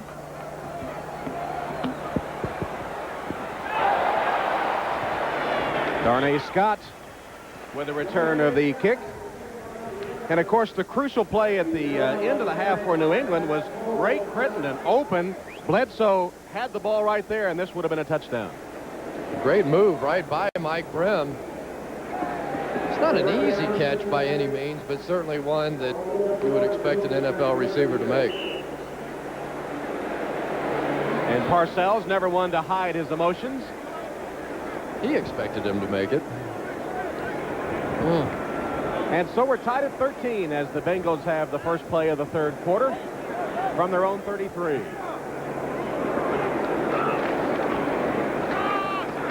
Harold Green, a gain of 2. Tim Goad and Mike Pitts from the defensive front of the Patriots make the tackle. Hard to believe the fall of Harold Green. He was a Pro Bowler in '92 and really just had a horrible year last year, averaged just 2.7 yards per carry. They had so many problems with the offensive line, and he's out to try and prove himself. He tried to get out of here in the worst way. Didn't want to play for Cincinnati anymore, but here once again.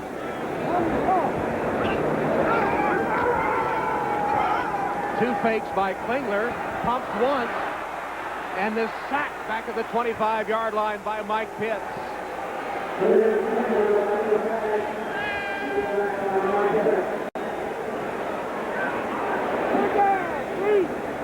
Mike Pitts in the pits, working against Bruce Kozerski, who's playing tackle for the first time. And really, you can't blame that one, though, on Bruce Kozerski. They had the flea flicker on, and David Klingler just decided not to throw it. Carl Pickens in one of those iffy sort of areas down the field. Harlan Barnett not to get burned again this week. Klingler hit again. The ball comes loose. And the Patriots have it. Aaron Jones hit Klingler. The ball popped free and was recovered by Willie McGinnis, the rookie. How toasty do you think that New England locker room was, thanks to Bill Parcells? Looks like a different team coming out here to begin the second half. Aaron Jones making a move that only 3.5 sacks last year, and that was a career high for him. Somewhat of a bust with the Steelers. First round draft dynamic pick. move there. First round pick that never lived up to expectations, but wow, he looked good on that play. And Tom Ken Moyer, who has been forced back into the starting offensive lineman role for the Bengals, beaten on that play. Is malfunctioning. We're getting a replacement. The down marker, I believe Bob McElwee said. Interesting choice of terms there by Bob McElwee. Getting a replacement. There's been a lot of talk this past week about replacement officials coming up in the near future. And the Patriots have busted a few down markers this year, too, with this high-powered offense. A gift here from the Bengals. They start at the 19 of Cincinnati. Marion Butts. Once again, the Cincinnati defense ready for the Butts run. Copeland and Tovar led the defensive charge that time. It's just so hard for me to sit and watch the New England Patriots offense coached by Bill Parcells that can't run the football. I mean, those two things have always gone together. Bill Parcells and power running. And it's just not working this year. How do you think he feels? I know how he feels. He told us. Play action. Bledsoe threw it behind his man, Michael Timpson. It'll be 3rd and 10. This is a great opportunity for Cincinnati's defense to make a statement. Their offense comes out, goes directly backwards for 2 plays, gives up the fumble. New England with a chance to grab the early momentum in the second half, but so far the defense of the Bengals up to it. Patriots have worked the middle of the field, the 10 to 20 yard zone primarily today. Bledsoe, wide open Timpson. Michael Timpson out of bounds around the 10-yard line. It could be about a yard short. Mike Brim forced him out of bounds. And Timpson had a chance to make the catch there and turn it up the field, but he just couldn't regain his balance as he went to make the catch. Looked like he was stumbling a little bit, maybe concerned about getting his feet down in bounds, and was never able to gain his balance and make the cut up the field. It'll be 4th down and about 2 yards, so they'll try the field goal. There's the pass. Brim made sure. Barr's field goal, a 28-yarder, is good. So Matt Barr hits his 3rd field goal of the day, and the Patriots strike first in the 3rd quarter to lead by 3. The NFL on NBC is brought to you by the all-new 1995 Eclipse from Mitsubishi, the new thinking in automobiles. By Michelin, because so much is riding on your tires. By UPS, the official package delivery company of the NFL. And by Domino's Pizza. Call Domino's now. Buy a large 2-topping crunchy thin crust pizza and we'll give you a medium pizza free. Not quite a sellout at Riverfront Stadium today, although the Prince of Bavaria is in town for Oktoberfest. The celebration going on in downtown Cincinnati. Kickoff taken by Darnay Scott. Dodged 2 men and asked for a block. Scott down the sideline, an excellent return to the 41-yard line where Bernie Leggett finally chased him down.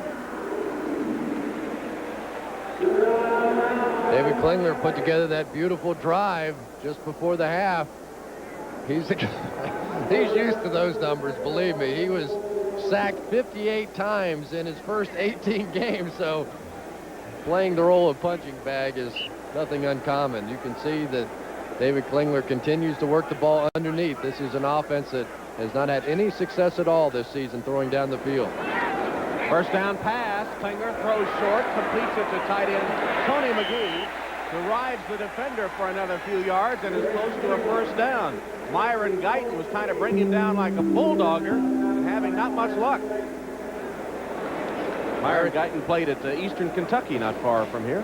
Yeah, and you're talking about taking some heat over the last couple of weeks. He was a free agent. Bill Parcells really loved the guy when he played for him with the Giants, but was burned a couple of times and under a lot of scrutiny in New England. 2nd and a yard. Derek Finner picks up the first down. He's to the 44-yard line where Tim Goad makes the tackle.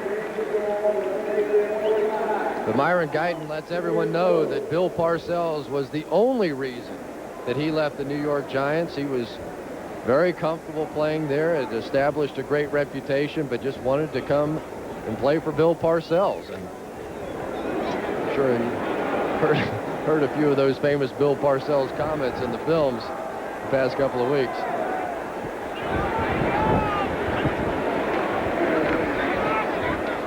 Bennett jumped away from the initial would-be tackler, and then Maurice Hurst gets him down for good. Myron Guyton played his high school football in Thomasville, Georgia, which is a hotbed of NFL players. 8 players in the National Football League came from Thomasville, and Charlie Ward, last year's Heisman Trophy winner, who is on his way to the NBA instead of the NFL. So Guyton from Thomasville, Georgia, and that set him up pretty well. He's one of 8 kids born in Metcalf, Georgia, and played at Eastern Kentucky. Klingler buried. Ball is loose, and New England has it again.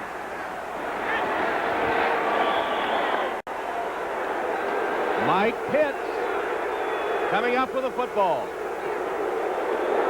Chris Slade was the man that knocked it loose from Klingler as the defense collapsed all over him. And for the second time in this half, New England forces a turnover. That's the second straight play in which Chris Slade has just simply dominated his man, working there against David Cadigan, the former Jets player, and he just mauled him. I asked Bill Parcells yesterday about Chris Slade. I said, I've been watching him some on film, and he looks like he's playing pretty well this year. And Parcells sort of did his thing and rolled his eyes and said, you know, he's a little like a dog chasing a car. He's trying hard, but and that time he did more than try hard. Turnovers all even now. New England got a field goal from the last Cincinnati miscue. In the flat, Kevin Turner gains about 7 yards. Lewis Oliver wrestles him down and got some help from the pursuit of the Bengals defense. Chris Slade, just to go back to him for a minute, led the AFC rookies second among all NFL rookies with 9 sacks last year. Only Dana Stubblefield had more. Set the ACC's all-time record with 40 sacks. He knows how to get to the quarterback and made a huge play there.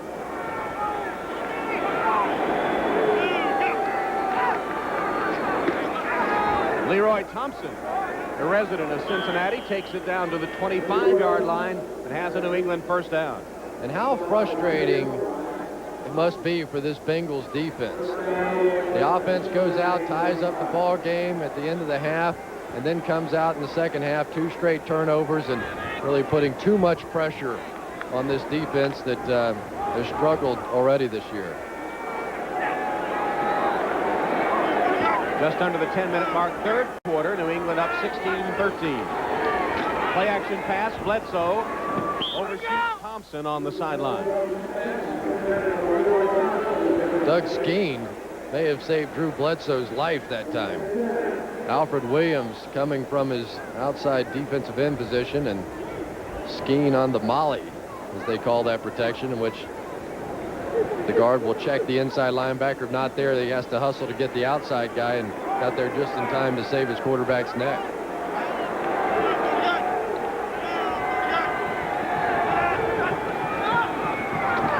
Bledsoe on the out to Michael Timpson, wrapped up by Brim, short of the first down. Career high last year for Michael Timpson. 42 catches. Proved himself as an NFL receiver. There were a lot of doubts about a Brisby-Timpson combination at wide receiver, but both those guys played pretty well. Timpson, the speedster, former track star at Penn State, and one of about 8 players on this New England team from Penn State. Bledsoe's pass short hopped his intended receiver, Vincent Brisby. It'll be 4th down, and Matt Barr once again will come on to try a field goal. So looking on the bright spot from the Bengals standpoint, the 2 turnovers have not cost them a touchdown. And Matt Barr, who entered today's game not having attempted a field goal in the first 2 contests, is shooting for his 4th of the game. He was fresh. This will be a 36-yarder. Plenty of leg on that one. Matt Barr connects again. 2, Klingler fumbles, net 6 New England points. It's 19-13. That's Bob Kraft, the owner of the New England Patriots, looking for his first win as the Pats president and CEO. So excited to own a professional franchise. Could barely sleep on the day or the night before the games, and Bill Parcells had the tough job of coming to him and telling him they had to cut 2 third-round draft picks, and the guy said, hey, do what you got to do. Make me a winner.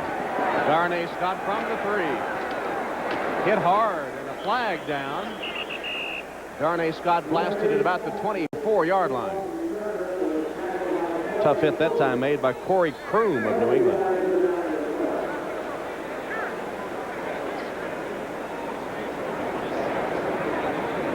Bob McElwee sorting it out. Turnovers have been huge in the game, 2 by each team, 3 of them resulting in scores. Penalty will be against New England and Cincinnati.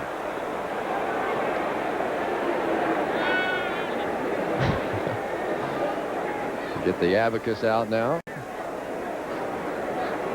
Well, back to the turnover theme, of course.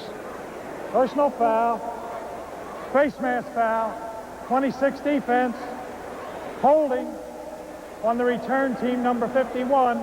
That's a double foul after change of possession.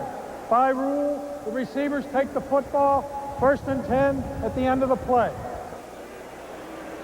So that amounted to not much, as Kroom of New England and Tovar of Cincinnati were whistled for infractions.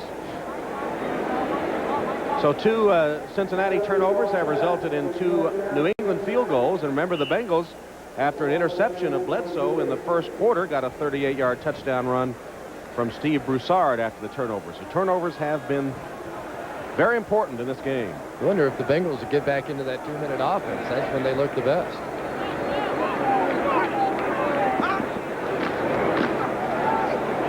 Harold Green tries the other side. Klingler thought about giving him a block, but nothing there. It'll go for a loss.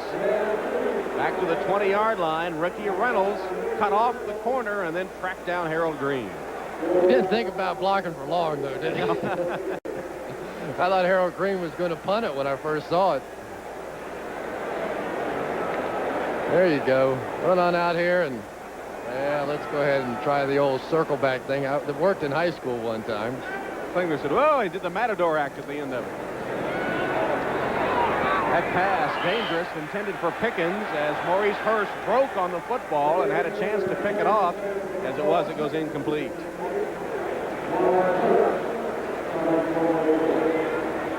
Bengals defensively have to be shaking their heads. They've done their job. 2 mistakes by David Klingler in the offense. Cincinnati's defense held them on both occasions to field goals, and now the offense in reverse once more. It's 3rd and 13. Broussard, the third down specialist, is in the game behind Derek Fenner. Fake the draw. Klingler down the center of the field for Scott. The speedster has it. Darnay Scott to the 21-yard line, tackled by Corwin Brown. 57 yards. Darnay Scott from Klingler. I cannot believe the Patriots let someone else get behind them.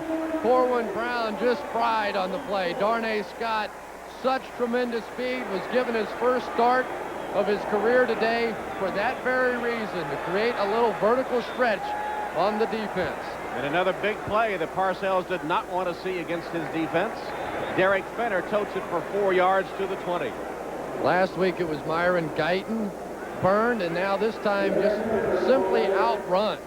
Corwin Brown was in position, saw Darnay Scott coming directly towards him, and you see the gap, a couple 3 yards in the National Football League. Too easy. So the rookie second-round draft choice from San Diego State, who was disappointed not going in the first round, makes a big play to put the Bengals in scoring territory. Pitch to Broussard. Dodged one man. Manages only a couple of yards before Vincent Brown bumps him out of bounds. Let's go to Greg Gumbel now at NFL Live for an update. Greg? All right, Tom, at Pittsburgh, kind of a seesaw game, and it's seesaws in Indy's favor right now. Jim Harbaugh to Sean Dawkins, 19 yards and a touchdown. With the extra point, the Colts regain the lead in the third quarter, 21-17 over the Steelers. Tom and Chris, back to you. All right, Greg, thanks. 19-13 New England here, but Cincinnati threatening. Pittsburgh a little disappointing perhaps early in the season, and the Colts looking pretty solid. Klingler right on target to Jeff Query. He's inside the 10 of the Patriots, tackled by Myron Guyton, but it'll be first and goal, Cincinnati. And this defense of the Patriots has to be thinking, here we go again. Jeff Query finding a big gap in the zone defense. The holes are there. No question about it. The holes in this defense are definitely there. Not great speed at the inside linebacker position. Gives you some room to work. That was too easy, wasn't it? Second catch by Query. Total of 17 yards. That's the play off. To Broussard for the touchdown. Second touchdown of the day for Steve Broussard.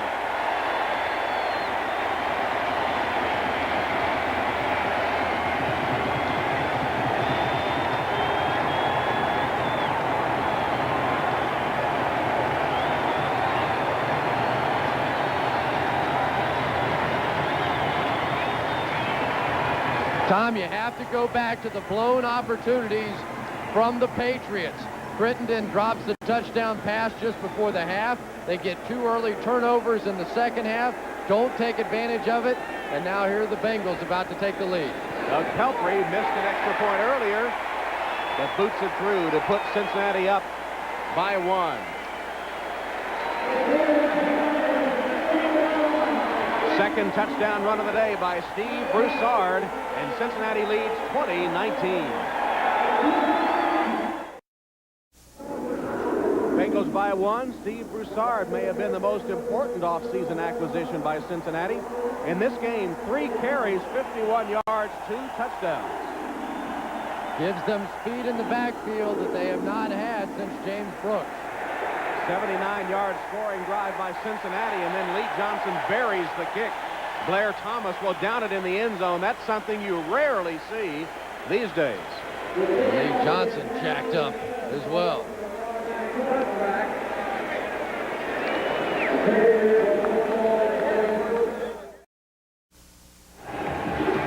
The Bengals desperately needed team speed, and they got it during the offseason. Drafted Darnay Scott, picked up Steve Broussard from the Falcons. Those 2 guys with the big plays in that last touchdown drive.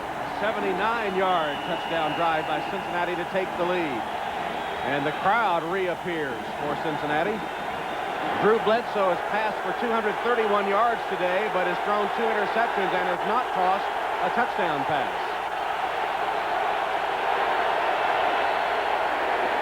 But continues to run into a stone wall on the defensive front of the Bengals, with one of their many first-round draft choices, John Copeland, making that play.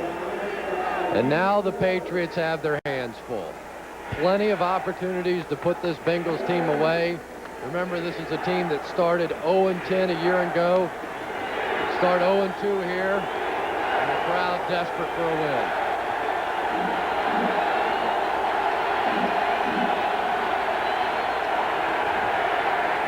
Bledsoe scrambles and is taken down by Alfred Williams, another of the first-round draft choices for Cincinnati. And Tom, there's no question there's talent on this football team for the Cincinnati Bengals, and all they have 7 first-round draft choices in their starting lineup. Alfred Williams with the inside move won't go down as a sack, but the pressure is now beginning to be applied up front. There are the #1 draft picks, including Big Daddy Wilkinson this year, the first player taken. 3 wide receivers on 3rd and 6. Bledsoe with a quick drop finds Ben Coates, and he rambles for a first down. Tough run by Coates, who beat John Johnson to the marker. Shake it up, but able to get to his feet and limps back out onto the field. Tom, to be a superstar in the National Football League, when times start getting a little tough, you have to make plays. And Ben Coates has done it throughout the afternoon and done it in every game so far this season. Looked like he may have twisted his ankle at the end of it. First down, New England from the 35. Trailing by 1. Bledsoe on target again. Sideline route to Michael Timpson. Out of bounds after a gain of 11. What a huge 3rd down play that was from Ben Coates and Drew Bledsoe. Took the crowd out of the game, gave this offense a little confidence. And now, for the Patriots, you have to give up on the running game. The running game hasn't been there all day. Go with what you do best. Throw the football. First down, the ball spotted at the 46 of New England. 3.5 minutes remaining, 3rd quarter. Marion Butts finds a seam up the middle. Maybe his best run of the day. Keith Rucker brings him down after a gain of 6. Well, that's a good call, because definitely the Bengals looking for pass now. So you run the delayed draw to Marion Butts. Everything now off of the passing game. You run the draws, you run the screens, you throw the ball down the field. Don't try and just go up and overpower guys like 340-pound Keith Rucker. Butts has carried 15 times for only 35 yards. Bledsoe wings it down the sideline. Intended for Brisby and too long, incomplete. Rod Jones was running with him. Bledsoe overshot his man that time.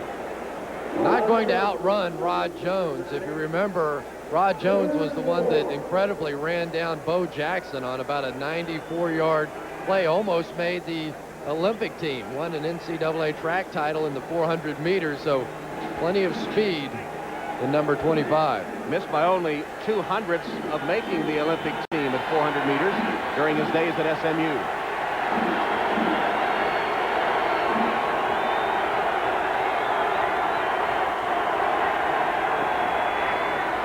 Just lob it to Turner, and Kevin Turner has another New England first down to the 34-yard line of Cincinnati.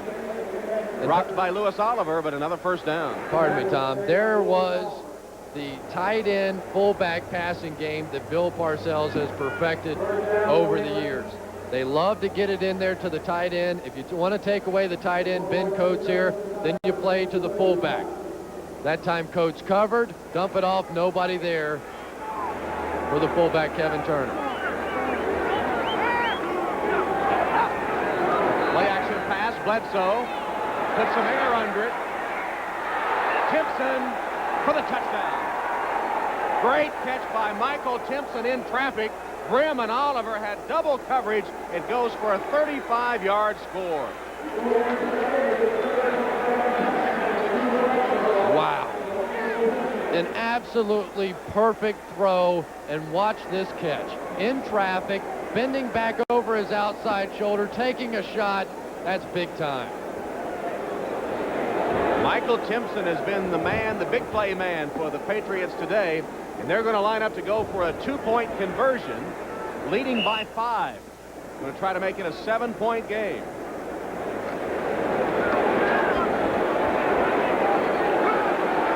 Most teams throw in the 2-point situation. And Bledsoe will. Quick drop and broken up. Timpson was the intended receiver, but Mike Grimm batted it to the turf. And the 2-point conversion is no good. It remains a 5-point New England lead. Tried to work the pick underneath. That was Mike Grimm playing center field that made the play. Drew Bledsoe has added to his New England record with his 4th consecutive 300-yard passing game. Now with 301 yards on the day after that touchdown pass. That kickoff is fumbled, and it finally goes out of bounds. It'll be Cincinnati's ball.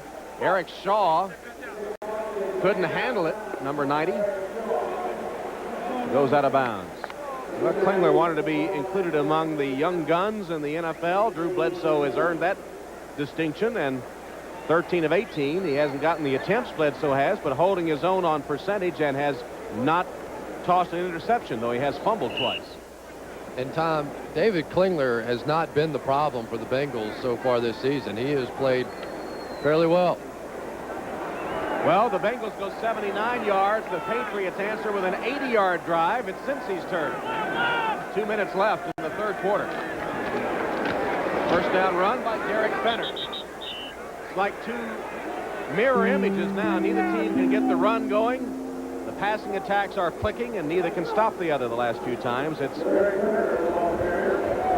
always tough running right up the middle against the Patriots. Tim Goad right there in the middle, always tough to move off the ball. Interesting, Goad considered quitting this football team a year ago, was really struggling with the new 2-gap defense that they brought in, Bill Parcells and his staff, and I guess he and his wife took some time, sat down and thought about it, and he came back and decided to just have a little fun playing the game. Klingler sets up the screen to Harold Green. He gets one block, then cuts back into the pursuit. It'll go down for about a 6-yard gain. Maurice Hurst made the play on Harold Green. Hurst is having a good game. Haven't been able to say that about many of secondary players of the Patriots. Well, the expectations were so much higher for the Patriots in their secondary after they went into the free agent market, signed Ricky Reynolds and Myron Guyton to go along with Maurice Hurst, who's a top quality corner in this league. Cincinnati will call a timeout. First timeout taken by the Bengals in this second half. 52 seconds left.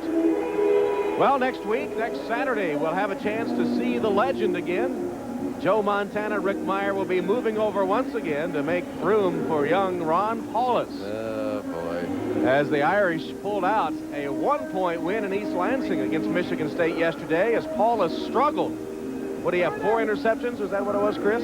Yeah, but one of them wasn't his fault. I see. Tip ball, as it was. So Saturday at 2:30, the Irish will square off against their in-state rival, the 2-0 Purdue Boilermakers. Always fun to go to South Bend, and we'll be there for the kickoff, 2:30 Eastern Time, Notre Dame and Purdue. The legend continues. You do a 4-hour broadcast, say one stupid thing.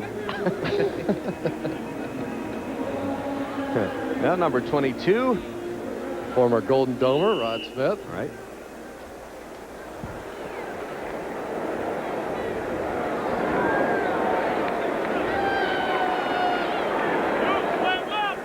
Big 3rd and 3 play for Klingler and the Bengals.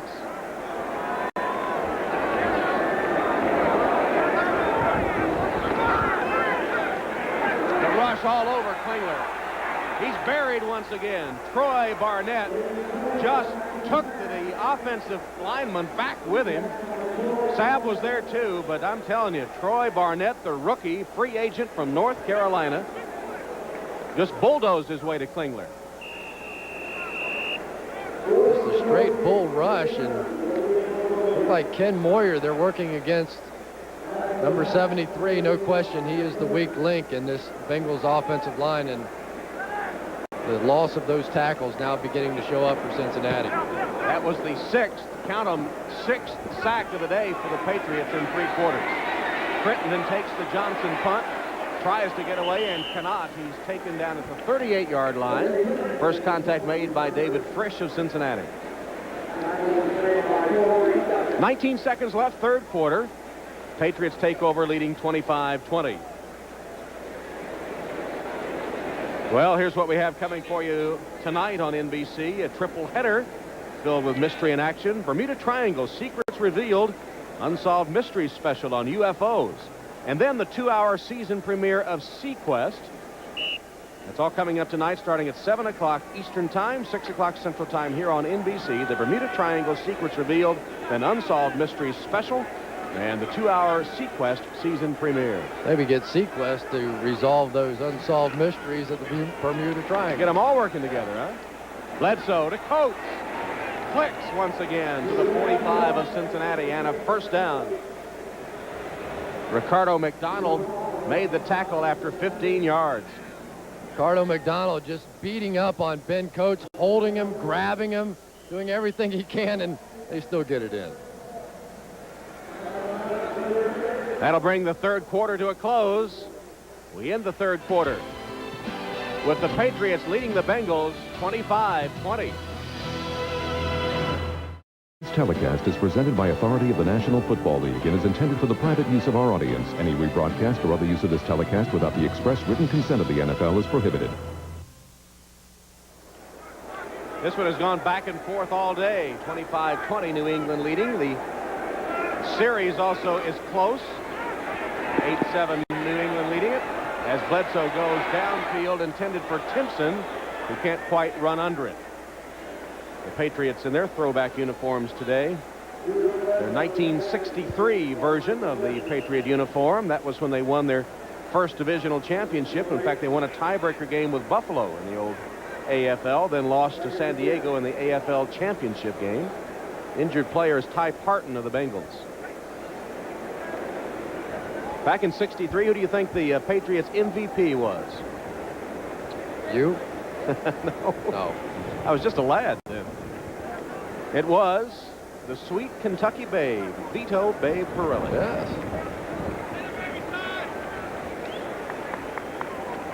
Ben Coates has had a big day. He's caught 8 passes for 108 yards.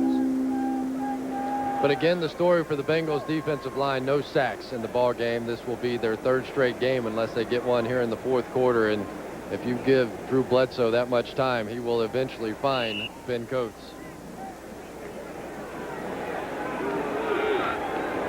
Patriots got 2 field goals as a result of Cincinnati turnovers, and then had a long drive, 80 yards. Bledsoe puts it up for the 45th time in the game and hits Timpson.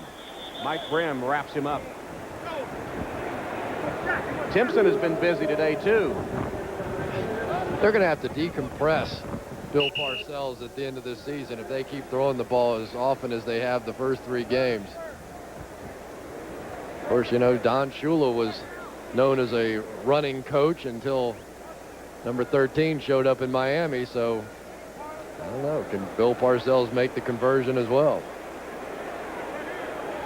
Timpson has caught 10 balls for 124 yards. So Timpson and Coates between them with 18 receptions. And Bledsoe for the day is 27 for 45, over 300 yards.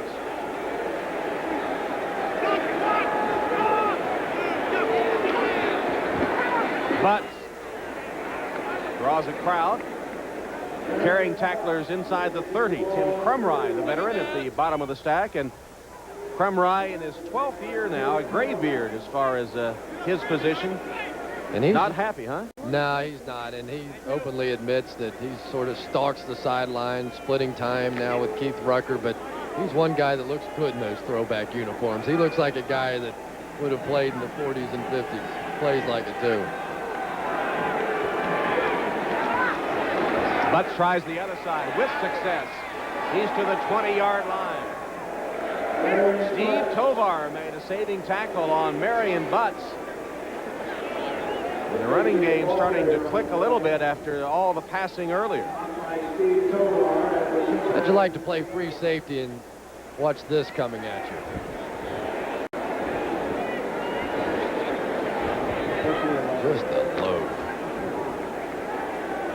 17 carries, 52 yards, Marion Butts. First down, New England at the Cincinnati 20. Patriots lead 25-20. Butts again. Nice cutback.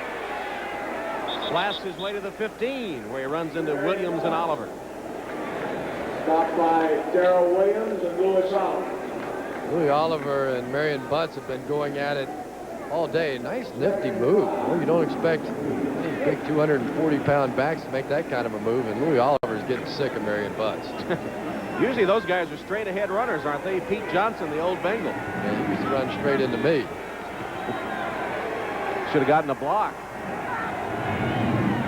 Butts hit at the line of scrimmage, still manages to squeak out 2 or 3 yards. So just when you counted out the Patriots running game, Parcells goes right back to it with success.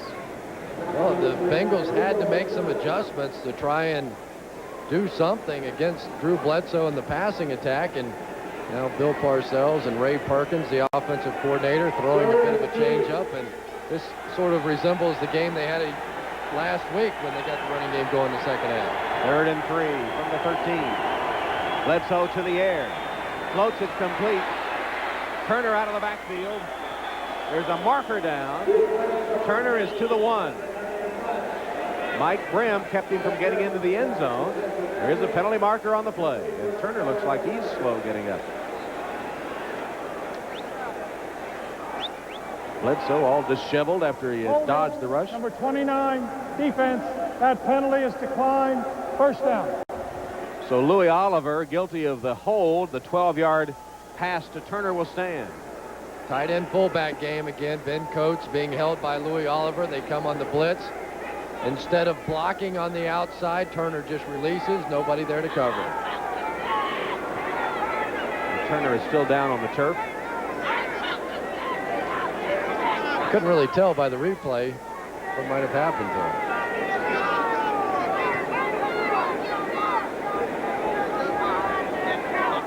Really a dynamic receiving fullback, set a school record with 48 catches at Alabama. That's the most ever by a running back. And he would be a major loss for this football team. They haven't even rolled him off the ball yet. Former Alabama High School Player of the Year in Prattville, Alabama. Went to the University of Alabama, and in his 3rd season with the Patriots. You saw the great block he threw earlier to spring Marion Butts for a touchdown. Falling on the football, maybe? That would just knock the wind out of you. You would hope. But ordinarily, you don't spend this much time on the ground if you just had the wind knocked out of you. Sometimes that ball can get underneath you, and you land on top of it. If it lands high enough, can jar that rib cage.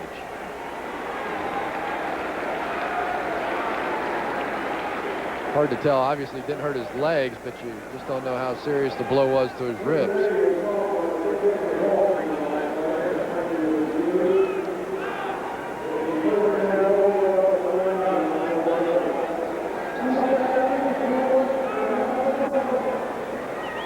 It's really the only thing that I can see.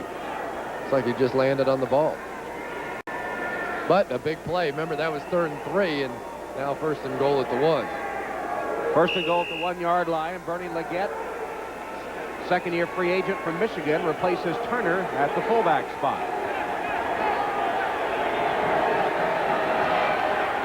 play of the drive. But no signal yet. Ball came free, but it was ruled down, and he did not get into the end zone. Steve Tovar made sure of that, number 51. I thought Marion had snuck underneath. Steve Tovar, bottom of your screen, number 51,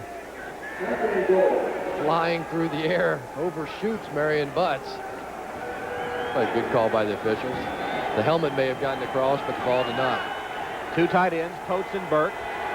Leggett and Butts in the backfield. Marion Butts again. And still no score. Twice Drew Bledsoe has raised his arms in the touchdown, and twice the officials have not. Now they say touchdown. They had to unstack them, and David Shula can't believe it.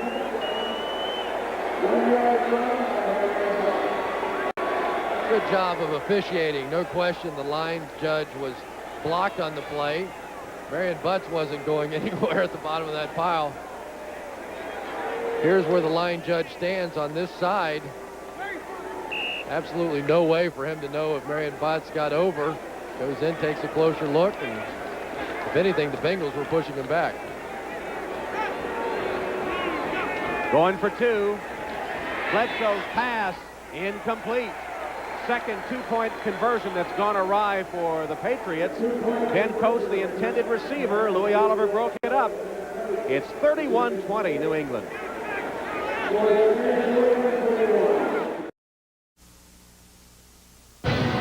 The NFL on NBC is brought to you by the Optima True Grace Card from American Express.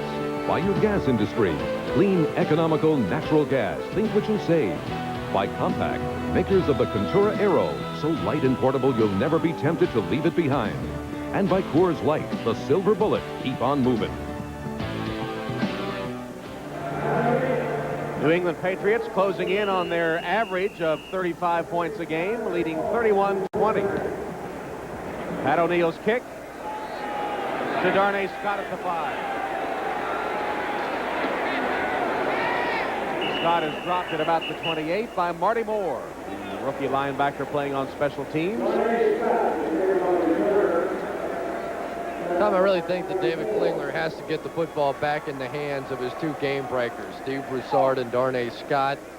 Those are the guys that have created the excitement this afternoon for the Bengals, and they just haven't seen the football enough. Klingler is hitting at a 74% clip in this game.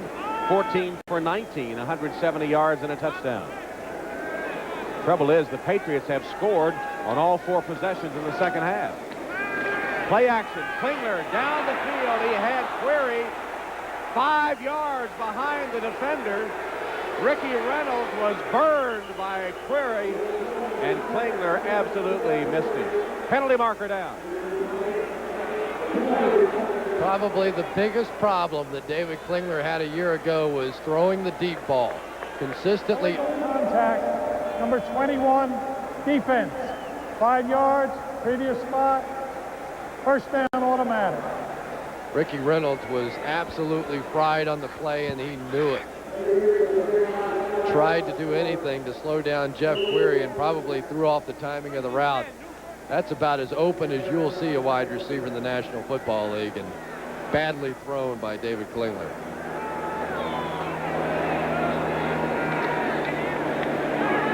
Again, play action. Klingler hit as he let it go. The ball tipped and incomplete. Vincent Brown applying the pressure on Klingler, but why are they going to the play action fake at this point? Well, sometimes it's just part of the offense. They're trying to hold the linebackers, but they really weren't trying to work anything underneath, so there's no reason to try and hold the linebackers. Good protection. He steps up into the pocket. I think that was Vincent Brown that made contact.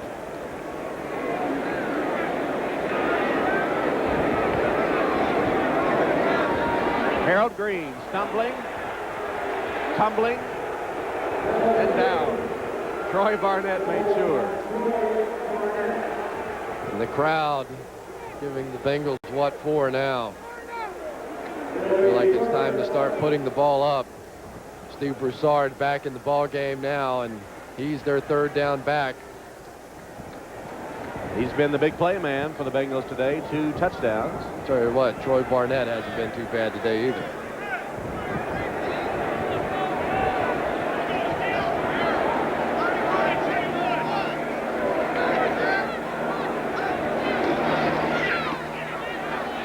Klingler throws it to his tight end McGee. Dragged down by Myron Guyton, short of the first down.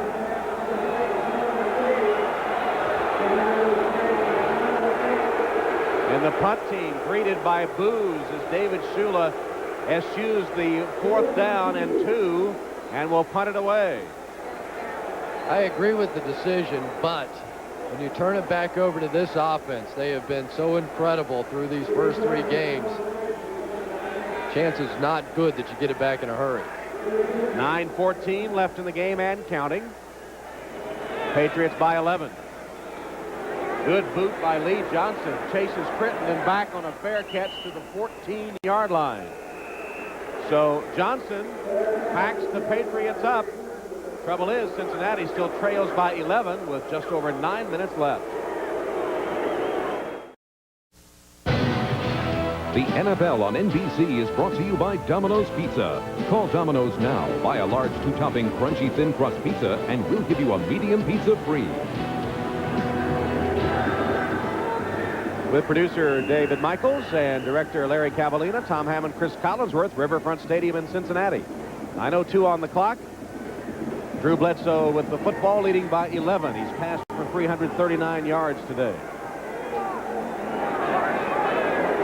Kevin Turner, who was injured earlier, back in the game for New England. Marion Butts got a yard to the 15. Big Daddy collapsed him at that point. Bledsoe doing a good job of spreading the ball around to his receivers today with his 28 completions. The mark of a good quarterback is if you can distribute the football, not allow them to simply take away one receiver and get the job done. And Timpson, Coates, the go-to guys today for Drew Bledsoe. So 4 receivers with 47 or more yards receiving from Bledsoe.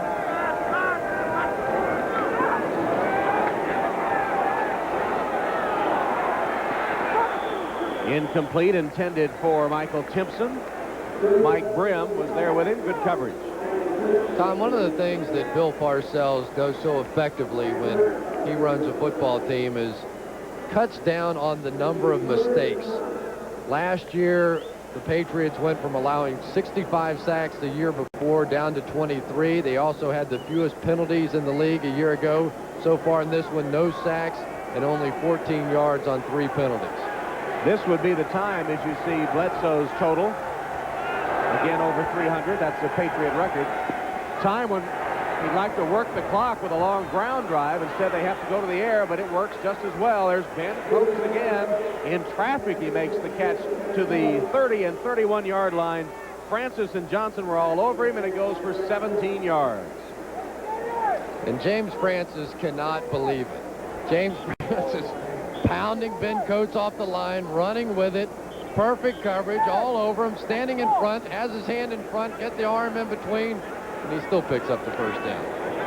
James Francis left talking to himself, sitting on the turf.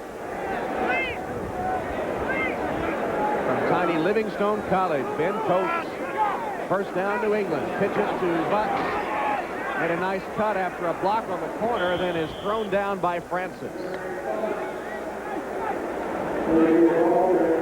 Clock ticking down, showing 7 minutes and 20 seconds. Remember, he's a great receiver, but a better blocker. Ben Coates taking John Copeland and just shoving him inside.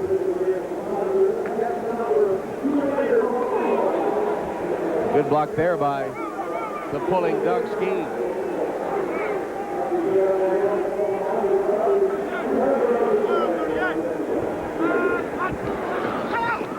But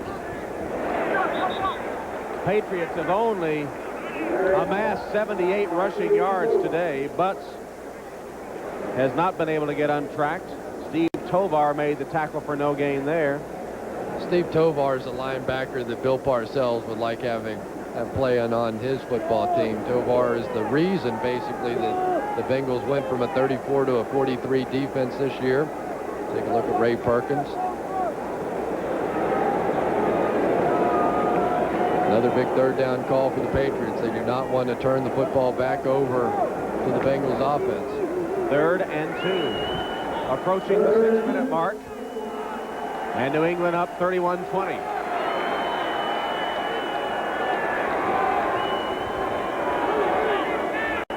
Still plenty of time on the play clock. It's in 10 seconds. Bledsoe under pressure, shoots it to Butts. Marion Butts has a New England first down to the 49-yard line. Banged down by Louis Oliver and John Johnson. But another 3rd down conversion by Bledsoe. You think they're tired of having Ben Coates beat them on 3rd down? Boom, boom. They got the whole team guarding him now. Unfortunately, that leaves Marion Butts wide open.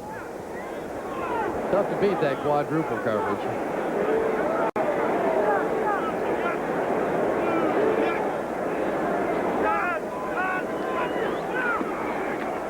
Butts.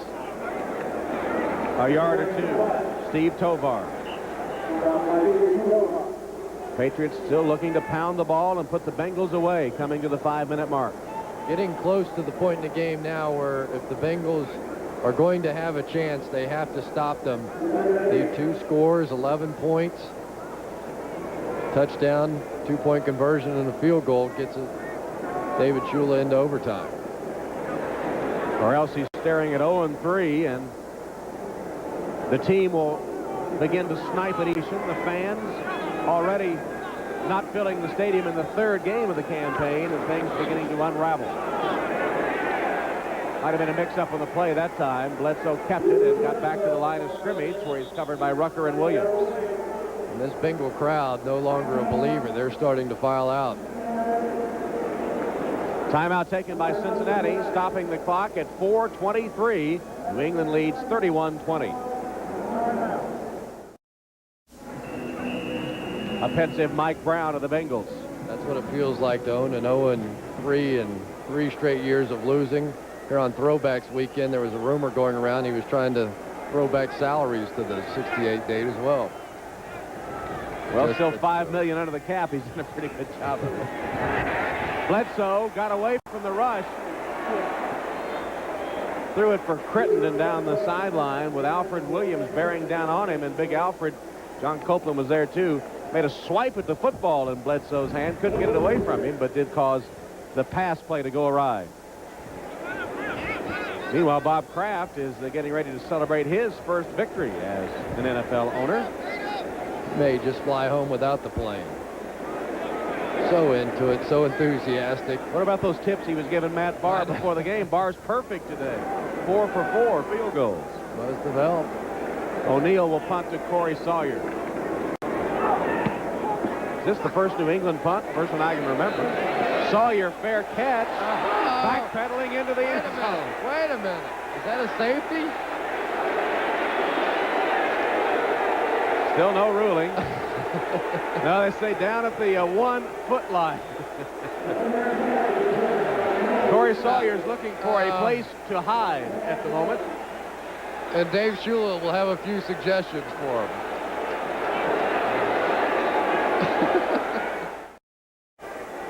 4:06 left. The Bengals backed up.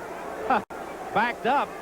They're at the 1-inch line after Corey Sawyer had his mind back in Tallahassee. Klingler got rid of it, incomplete. Corey Sawyer, the rookie from Florida State, is the cause of all this. Tom, they say if you watch football long enough, you'll see everything. Here's a new one on me. They're lucky it wasn't safety there. Sawyer's from Key West, and he'd have to go about that far to escape the wrath of David Shula. Ken Moyer is injured. Boy, and the problems continue up front for the Bengals. I don't know what they do for another offensive lineman. Maybe let Corey Sawyer take a shot at it. They've already lost Eric Moore, their starting tackle. Joe Walter, another starting tackle out. Now they go to work on Ken Moyer.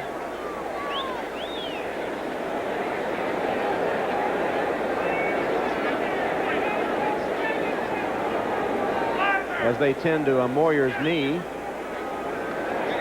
Bob Kraft about to get that elusive first win as the Patriots owner.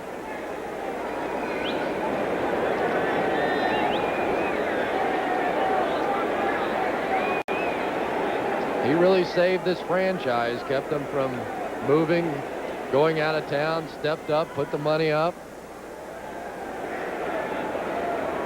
But like some other owners in the NFL, he has a little coaching blood in him. Look at this before the game with Matt Barr.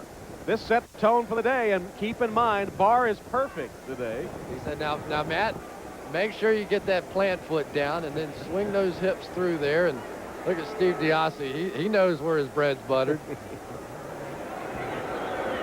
Oh, he's going to show him now. Right here. So that's your spot now. He doesn't have it quite down as good as Jerry Jones, but he's working on it. Nice tie. I think he's been watching that. We give him a thumbs up. Yeah, okay. Attaboy. Attaboy. Have some fun. You deserve it. You put up that kind of cash. Save Matt Barr's career. No question about it.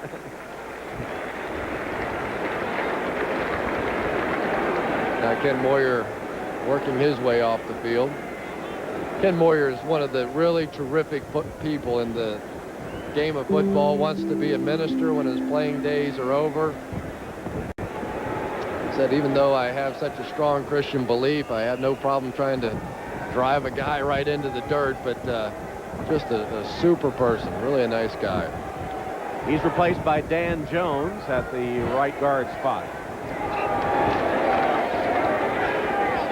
Klingler rifles it complete to Pickens. Carl Pickens is off to the races. Banged down at midfield. 50-yard pass completion, 51 officially. Ricky Reynolds collapsed him. Clock down to 3:42, and the Bengals need a quick score.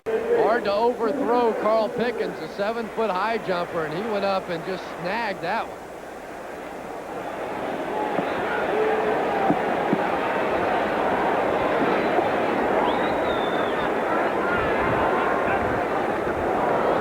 Draw play to Broussard. Tries to turn the corner and instead is driven out of bounds after a couple of yard gain. Tried to come back to the draw that they scored their first touchdown on in the opening drive of the game, I believe it was. Really surprised that the Bengals haven't tried to get the ball back to Darnay Scott. Scott came up with that long completion to set up their last touchdown and hasn't seen the football since.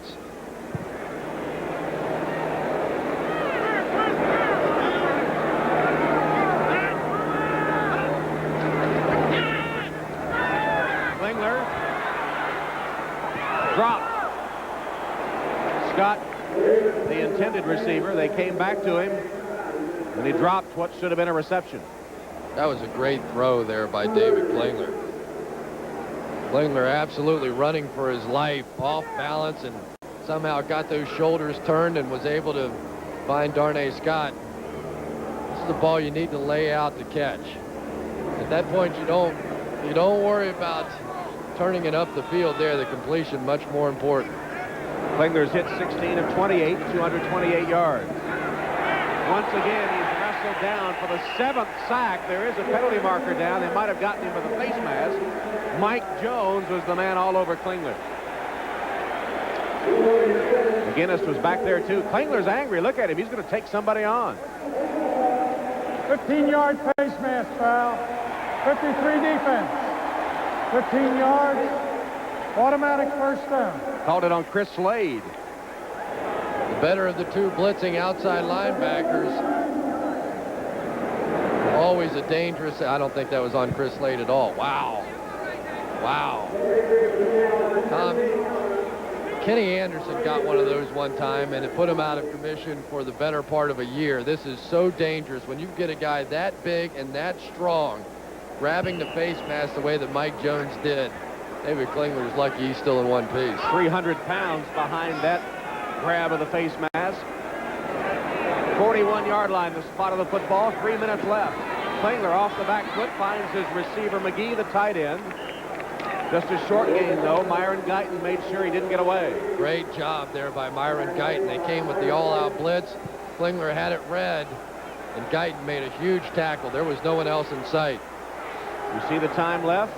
Only one timeout remaining, Cincinnati. Flag is down as Klingler short hops Tim McGee. And I think the Patriots got fouled up in their substitution. Looked like they had 12 men on the field. Old Sam White's trick to make the quick substitution. Snap the football. They tried to get their nickel defense out there. I believe Cincinnati might be advised to go to the no-huddle offense. They've had their best offensive production today when they go without the huddle. I agree.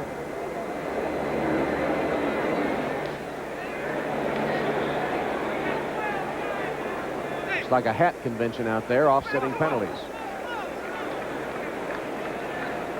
Like motion on the Bengals offense. Illegal motion, offense. 12 men on the field, defense, offsetting penalties, replay the down. Second down.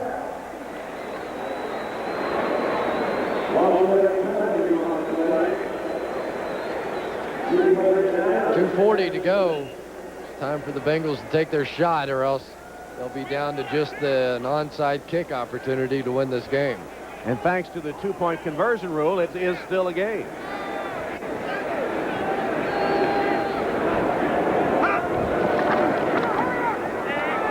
Screen to Broussard. Convoy of blockers. He has a first down to the 28 of the Patriots.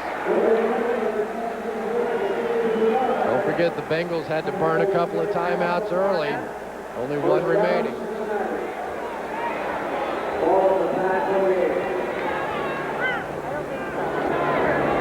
Klingler stacks up. Has McGee. First down at the 14. Vincent Brown tackled Tony McGee. Klingler's right back up, bouncing up to call his play. Ricky Reynolds came on a corner blitz and almost got decapitated. They couldn't get it off before the 2-minute warning. That'll stop the clock with 2 minutes to play. And the Bengals trailing by 11 points. We'll be back for the final 2 minutes in just a moment.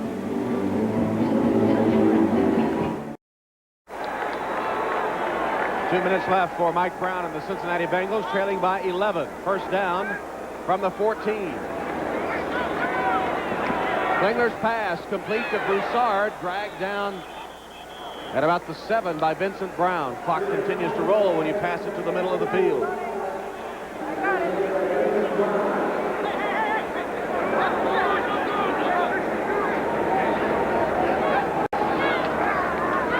Broussard on the draw. You got to throw the football, don't you? Well, I tell you, that draw play burns about 30 seconds. It's okay when you have 3 timeouts remaining, but not in that situation.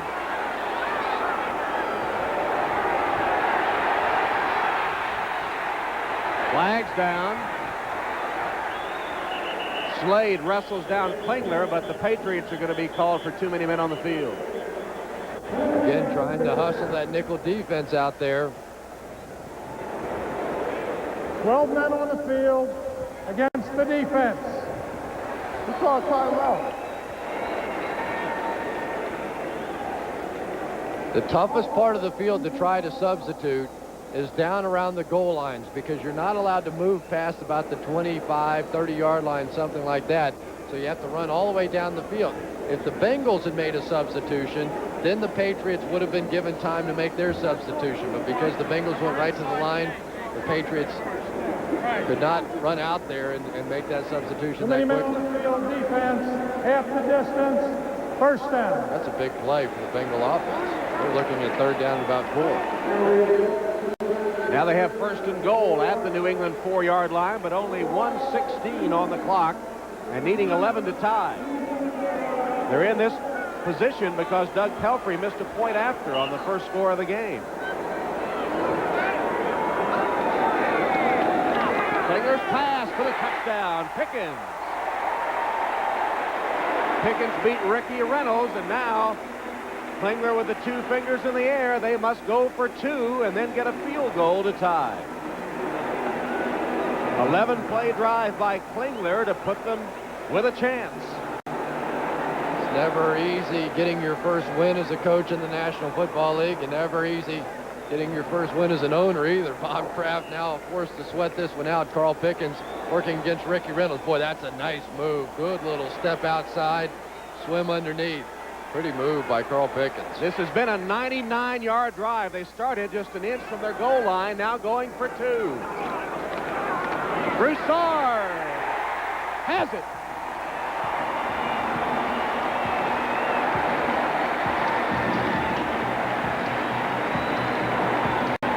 They went almost the length of the field and then succeed on a 2-point conversion, and suddenly it's a 3-point game, 31-28. And you don't think David Klingler is fired up? They bloodied his nose on the last drive, but he had the last laugh. 31-28, 1:13 showing on the clock, and David Klingler starting to emerge as the fiery leader of the Cincinnati Bengals. It's been building and building with him this season, and maybe finally reaching fruition in this game as Kenny Anderson, the quarterback's coach of the Bengals, is there on the sideline. Had so many great years in a Bengal uniform, and now Klingler, perhaps a watershed game for him. But Tom, the 2 wasted timeouts in this half now dictate strategy in this situation. Could have been conceivable that you could take the timeouts, kick it deep, and hope to get the football back. Now have to go for the onside kick. Pelfrey will kick it, not Johnson, as they go for the onside. Has to travel 10 yards. A pop-up fielded by the Patriots and hung on. Steve Diassi, Myron Guyton, and it's Guyton, number 29, that cradles the football. They try to rip it away, but it'll be New England ball in Cincinnati with only 1 timeout left. He had it, but you never know what happens at the bottom.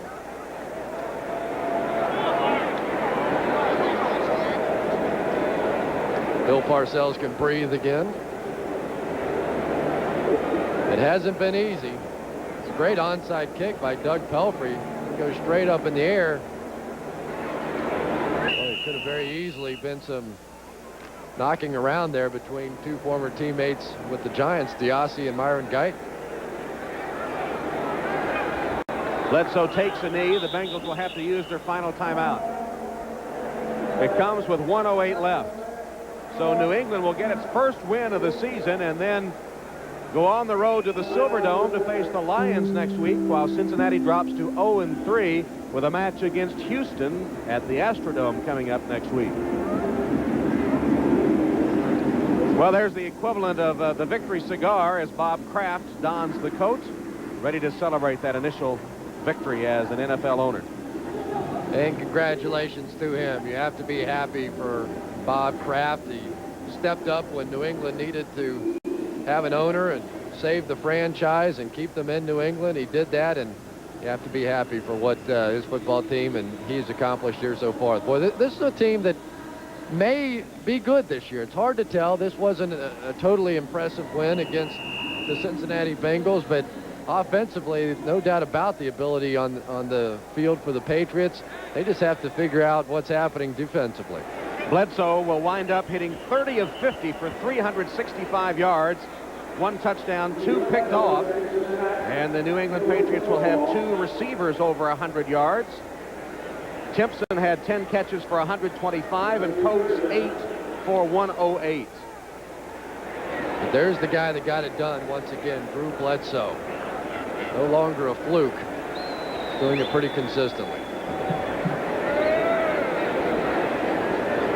See the folks that made our telecast possible from Riverfront Stadium as the 46,000 plus file out of the stadium heading for Oktoberfest in downtown Cincinnati.